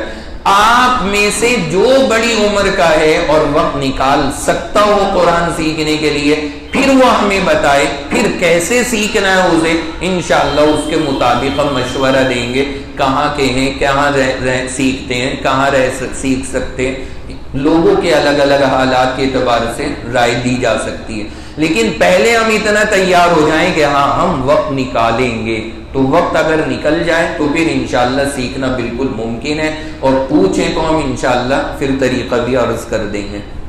ظہر یا عصر میں تیسری رکعت میں امام بیٹھ گئے، فوراً لقمہ دیا، کھڑے ہو گئے، سجدے سہو ہوگا یا نہیں؟ اگر لقمہ دیتے ہی کھڑے ہو گئے، 3 بار سبحان اللہ سبحان اللہ سبحان اللہ کے برابر بھی نہیں بیٹھے، تو سجدہ سہو نہیں ہوگا، اور اگر اتنی دیر بیٹھ گئے کہ 3 بار سبحان اللہ کہہ دیا جائے تو پھر سجدہ سہو کرنا پڑے گا۔ قیامت کے دن اللہ سب سے پہلے حساب کس سے لے گا؟ یہ بات غالباً ابھی 1-2 ہفتے پہلے آئی تھی۔ شہید، قاری اور سخی آدمی، یہ 3 سب سے پہلے پیش ہوں گے۔ پوری امتوں میں سب سے پہلے امت محمدیہ کا حساب ہوگا، ساری امتوں کا بعد میں ہوگا۔ آدم، عیسیٰ اور داؤد، یہ تمام انبیاء کی بعد میں سب سے پہلے امت محمدیہ، اور امت محمدیہ کے حساب میں ان سے شروعات ہوگی۔ مفتی صاحب آپ کس سے بیعت ہیں؟ درخواست ہے کہ جواب دے دیں۔ ہم اور آپ انہی چیزوں میں اٹک جاتے ہیں۔ بھائی میرا اصلاحی تعلق ہمارے استاد اور ہمارے بڑے اور ہمارے شیخ حضرت مولانا عاقل صاحب سے ہے، ٹھیک ہے، تسلی ہو گئی آپ حضرات کو؟ تو بہت مرتبہ یہ بات آتی رہتی ہے، پوچھتے رہتے ہیں، تو ٹھیک ہے آپ بھی اپنا تعلق کسی نہ کسی سے بنا کے رکھیں۔ میں ایک بات جو کہا کرتا ہوں، اپنے آپ کو علماء کے پاس، بزرگوں کے پاس لے جاتے رہیں، اللہ نے چاہا فائدہ ہوگا۔ ہم بھی اپنے طور پر اہتمام کرتے ہیں کہ وقت نکال کے، چاہے کتنی ہی مصروفیت ہو، چاہے کبھی کبھار نکلے، لیکن بڑوں کی خدمت میں حاضر ہونا چاہیے، اس سے آدمی کا فائدہ بہرحال ہوتا ہے۔ Did Prophet sallallahu alaihi wasallam اور صحابہ use the درود صلی اللہ علیہ وسلم؟ کیا حضور کے صحابہ نے یہ جو درود ہوئے صلی اللہ علیہ وسلم اس کا استعمال کیا ہے یا نہیں کیا؟ بالکل کیا ہے، اور سینکڑوں حدیثوں کے اندر ہے۔ اب میں کتنی حدیثوں کے حوالے بتاؤں یہ تو میں شمار نہیں کرا سکتا، بے شمار حدیثوں کے اندر صحابہ جگہ جگہ رسول اللہ صلی اللہ علیہ وسلم، جہاں رسول کا لفظ آتا تھا صحابہ اس کے ساتھ صلی اللہ علیہ وسلم استعمال کرتے، اور بے شمار حدیثوں میں کبھی آئے ہمارے پاس میں تو انشاءاللہ بہت ساری روایاتیں وہاں دکھلا دیں گے۔ اگر کسی کی داڑھی گھنی ہو تو کیا وضو کرتے وقت اس کو پوری گیلی کرنا ضروری ہے اندر تک یا نہیں؟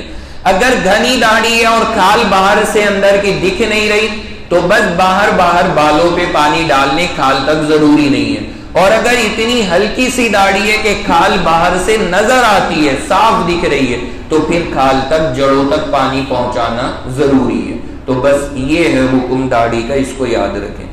اگر کوئی دعوت کرے تو روزہ توڑ کر دعوت قبول کریں یا نہ کریں،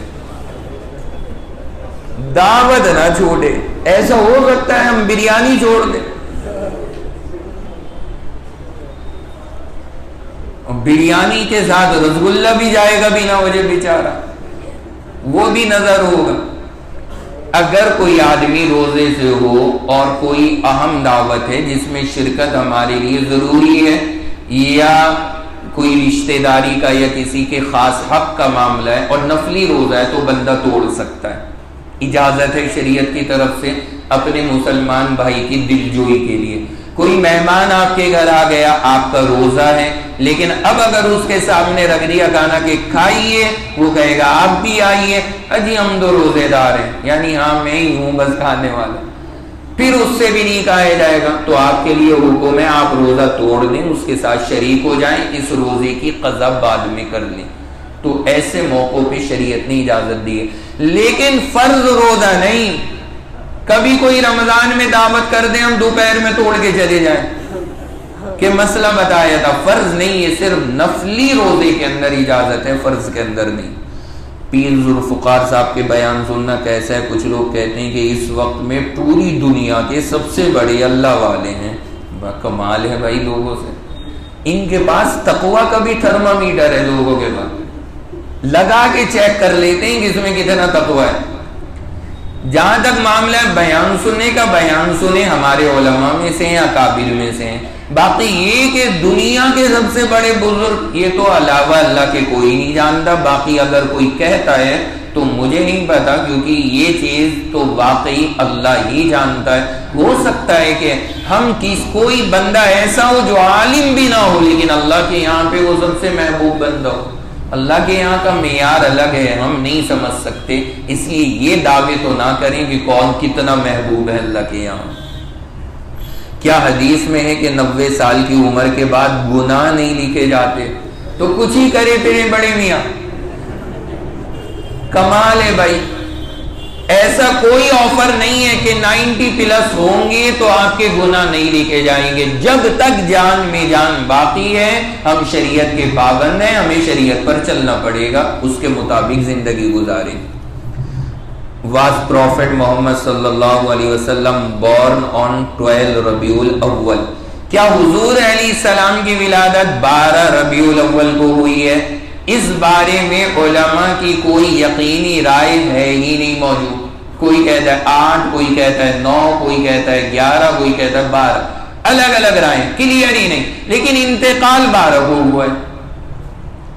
اب ذرا ہم سوچ لیں، اگر ہم خوشیاں منا رہے ہیں تو ولادت تو یقینی نہیں ہے، لیکن انتقال حضور کا 12 کو ہوا ہے، تو سوچیں کہ پھر خوشی کا کیا موقع بنتا ہے. کس قدر جہالت کی بات ہے کہ آدمی ایسی حرکتیں کرے. اصل وہی ہے فَإِنْ آمَنُوا بِمِثْلِ مَا آمَنْتُمْ. صحابہ جیسا نبی سے محبت کرو نا. صحابہ نے کبھی بھی نہیں آپ کی ولادت کو منایا، تو ہم کیوں منائیں؟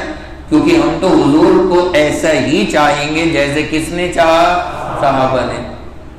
کچھ لوگ یہ کہتے ہیں کہ خط کا کوئی فائدہ نہیں، داڑھی ہو یا کلین ہو. دیکھیں کچھ لوگ کیا کرتے ہیں، خط رکھ لیتے ہیں تھوڑا تھوڑا سا، نہ پورا بڑھاتے داڑھی کو نہ کلین شیو. تو واقعی اس کا کوئی فائدہ نہیں ہے، شریعت کے اندر اس کی کوئی اہمیت نہیں ہے. کوئی بندہ کلین شیو ہے وہ بھی گناہ گار ہے، کوئی بندہ خالی خط رکھ رہا ہے وہ بھی گناہ گار ہے. بندہ گناہ سے جب ہی بچے گا جب وہ شرعی داڑھی رکھے گا، اور جب داڑھی کو وہ اپنی کیفیت پہ چھوڑ دے گا. Have your eyes seen jinn? Can anyone see it? کیا آپ نے کبھی جن کو دیکھا ہے؟ کیا کوئی دیکھ سکتا ہے؟ ملنا چاہ رہے ہیں آپ، بھیج دیں گے. آپ ذرا نام لکھوائیں اپنا، انشاءاللہ رات کو پھر گھر پہ ملے گا وہ آپ. تو جن سے ملنے کا کیا شوق ہے؟ یہ تو کوئی فضیلت کی بات نہیں ہے کہ جنات سے ملاقات ہوئی ہے. باقی ہماری ہوئی ہے یا نہیں ہے؟ تو ابھی تک تو نہ ہوئی ہے، نہ کوئی اس کی فضیلت ہے ملنے کی کہ ہم جنات سے ملنے کی خواہش کریں. یہ کوئی بہت بڑا اعزاز نہیں ہے. باقی واللہ عالم، کیونکہ مدارس کے اندر تو کثرت کے ساتھ میں پڑھتے ہیں، تو ہو سکتا ہے کوئی ساتھ میں پڑھا وڑا ہو اور جن رہا ہو، تو نہیں کہہ سکتے. باقی یقین کے ساتھ کچھ نہیں کہہ سکتے. واللہ عالم، اللہ بہتر جانے.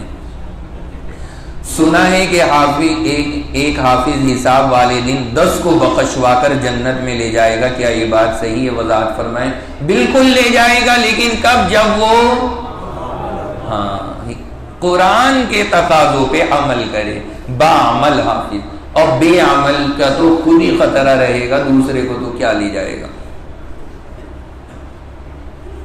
اگر کسی کو احتلام ہو جائے اور وہ شخص پورے دن اسی حالت میں رہے اور اسی حالت میں نماز پڑھ لے، کیا دوبارہ پڑھنی پڑے گی؟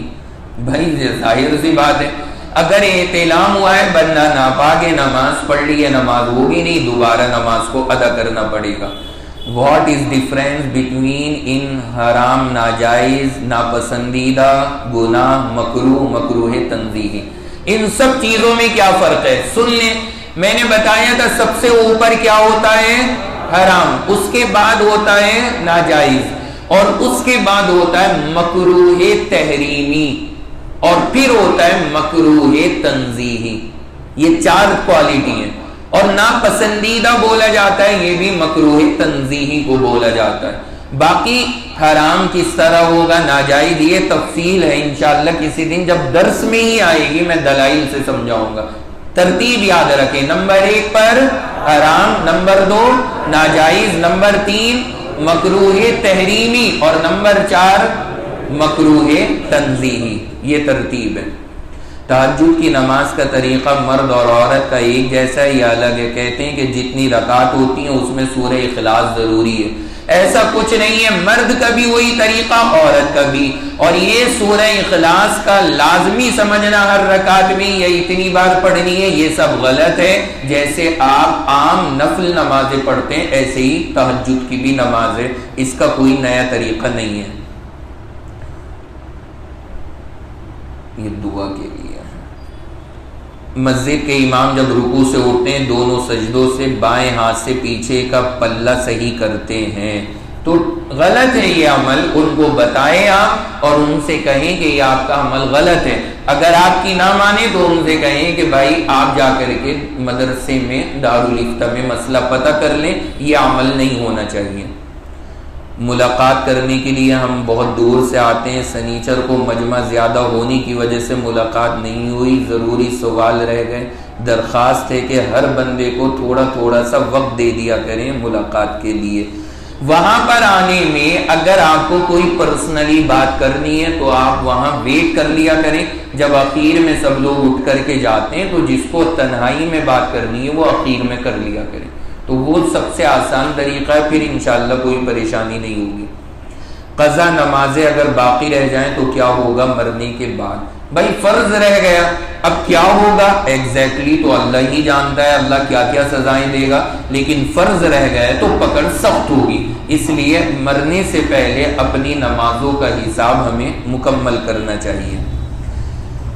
There is a doctor who offer namaz in mosque and his patient is waiting for him. Can he offer namaz at his clinic? Only sunnat یا نفل؟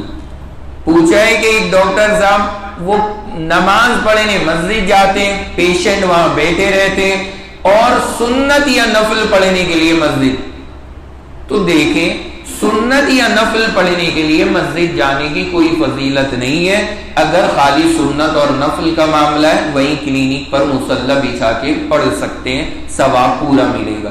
باقی فرض نماز کا اگر معاملہ ہے تو بے شک فرض نماز کے لیے جائیں، پیشنٹ بیٹھے ہوں کوئی فرق نہیں پڑتا، ڈاکٹر بھی ہے تو اسے نماز پڑھنی ہے، نماز جماعت سے معاف نہیں ہے تو اس کے لیے بھی وہاں جانا لازم اور ضروری ہے۔ ہاں اللہ نہ کرے کوئی ایسا سیریس ہے کہ جان نکلنے کو ہے کسی کی تو ایک الگ بات ہے، پھر اسے سنبھالنے میں اگر جماعت نکل جائے تو یقیناً معاف ہوگا، لیکن نارمل کھانسی نزلہ بخار درد یہ وہ سب اس میں ڈاکٹر کو جانا چاہیے، معاف نہیں ہے۔ اللہ تعالیٰ کی مغفرت کیسے حاصل ہوگی؟ اللہ سے مانگتے رہیں اور دعا کرتے رہیں اور نیک اعمال کریں، اللہ یقیناً معاف فرمائیں گے اور مغفرت کریں گے، کیونکہ اللہ کسی پر ظلم نہیں فرماتے، اللہ کے یہاں عدل ہے۔ مرنے کے بعد عذاب سے بچنے کے لیے کیا پڑھیں؟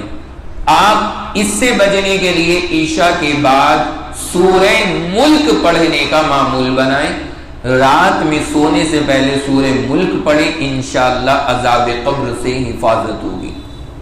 توبہ کا طریقہ کیا ہے؟ توبہ کا طریقہ آسان ہے، 2 رکعت نماز پڑھیں توبہ کی نیت سے اور اللہ سے کہیں یا اللہ یہ گناہ کیے ہیں، آپ ان گناہوں کو معاف فرما دیجئے، بس اللہ معاف کر دیں گے، کوئی بہت لمبا چوڑا طریقہ نہیں ہے۔ فیمیل وائز میں نعت سننا کیسا ہے اور کیا جائز ہے؟ عورت کی آواز میں مردوں کے لیے نعت سننا جائز نہیں ہوگا، کیونکہ ظاہر سی بات ہے پھر وہ آواز کی کشش میں بعض مرتبہ آدمی کا ذہن کہیں سے کہیں چلا جاتا ہے، اس لیے مرد کے لیے اجازت نہیں ہے۔ اذان تکبیر اور حدیث میں یا تکبیر اذان میں رسول اللہ کہنا چاہیے یا رسول اللہ کہنا چاہیے، یہ بھی بڑا مسئلہ چل رہا ہے۔ یہ یاد رکھنا کلمہ طیبہ کے اندر ہے رسول اللہ اور کلمہ شہادت میں ہے محمدر، ایک جگہ ہے محمدر اور ایک جگہ ہے محمدر۔ کلمہ طیبہ اگر ہم پڑھ رہے ہیں وہاں پہ پڑھیں گے لا الہ الا اللہ محمدر رسول اللہ، محمدر۔ اور اگر کلمہ شہادت پڑھ رہے ہیں وہاں پڑھیں گے اشہدو اللہ الہ الا اللہ و اشہدو ان محمدر، یہاں پہ محمدر رسول اللہ، اس طرح سے پڑھا جائے گا۔ تو ایک جگہ محمدر ہے اور ایک جگہ محمدر ہے، کلمہ طیبہ میں پیش ہے اور کلمہ شہادت میں زبر ہے۔ اسلام میں کسی مسلمان کا جھوٹا کھانا یا پینا جائز ہے یا نہیں؟ بالکل جائز ہے بھائی، مسلمان کا جھوٹا کھانا پینا جائز ہی نہیں ہے، بلکہ ہمارے یہاں جماعت میں آپ نہیں گئے، جس نے پوچھا ہے جماعت میں اکرام مسلم میں ایک پلیٹ میں کھانا کھاؤ ساتھ میں، تو یہ تو اچھی چیز ہے۔ ایک دوسرے کا جھوٹا اگر کوئی کھا لے تو کوئی حرج نہیں ہے، جائز ہے۔ البتہ وہ فضیلت نہیں ہے، کیا کہتے ہیں کہ مومن کے جوڑے میں شفا ہے، یہ غلط جوڑ دیا۔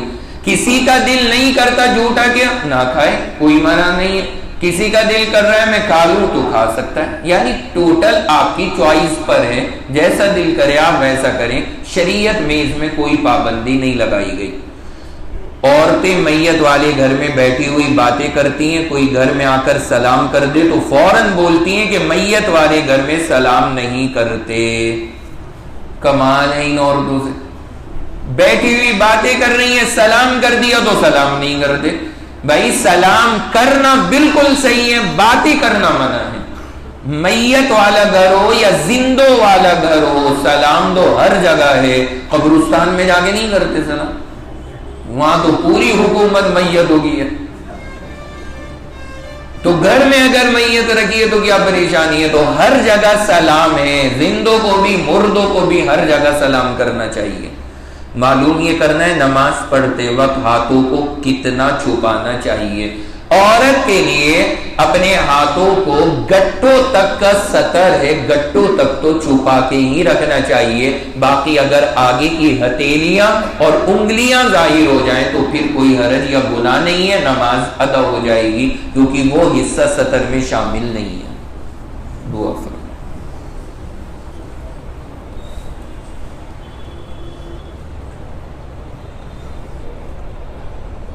الحمد للہ رب العالمین الرحمن الرحیم والصلاة والسلام علی سید الانبیاء والمرسلین محمد وعلی آلہ واصحابہ اجمعین۔ یا اللہ اس وقت میں ہمارا یہاں پہ جمع ہونا اور بیٹھنا اپنی بارگاہ میں قبول فرما۔ اللہ جتنی باتیں اس مجلس کے اندر بتائی گئی ہیں، اللہ کہنے والے کو بھی اور سننے والوں کو بھی عمل کی توفیق عطا فرما۔ اے اللہ ہم سب کو صحابہ کے نقش قدم پہ چلنے والا بنا۔ اللہ ہمیں نبی سے اور صحابہ سے محبت نصیب فرما۔ اللہ ہمیں ہمارا حشر صحابہ اور نبیوں کے ساتھ میں فرما۔ اللہ ہمارا حشر صحابہ کے ساتھ میں فرما۔ اللہ ہم سب کو صحابہ سے سچی محبت نصیب فرما۔ اللہ جن کو آپ نے ایمان کا معیار قرار دیا ہے، اللہ ہمیں اس معیار پہ پورا اترنے کی توفیق عطا فرما۔ اللہ ہر طرح کی گمراہی سے ہمیں محفوظ فرما اور ہمارا خاتمہ ایمان پہ فرما۔ اے اللہ ہم سب کی مغفرت فرما، اللہ ہم سب کی مغفرت فرما، اللہ ہم سب کی آخرت کو آسان فرما اور دنیا میں بھی سکون عطا فرما۔ میرے مولا اتنے سارے مجمع میں سب آپ کے سامنے جنہوں نے ہاتھ پھیلائے ہیں، اللہ ہم ہر ایک کی ضرورت کو الگ الگ نہیں مانگ سکتے، لیکن اللہ آپ کو تو پتا ہے کس نے ہاتھ پھیلائے ہیں اور کس کو کیا چاہیے ہے۔ میرے مولا جس نے بھی آپ کے سامنے یہاں ہاتھ پھیلا رکھے ہیں، اللہ اس کی جو بھی ضرورت ہو میرے مولا اپنے خزانے غیب سے وہ پوری فرما۔ اللہ جو چاہتا ہے اللہ اگر وہ چیز جائز ہو اور صحیح ہو اور اس کے حق میں نفع بخش ہو تو عطا فرما۔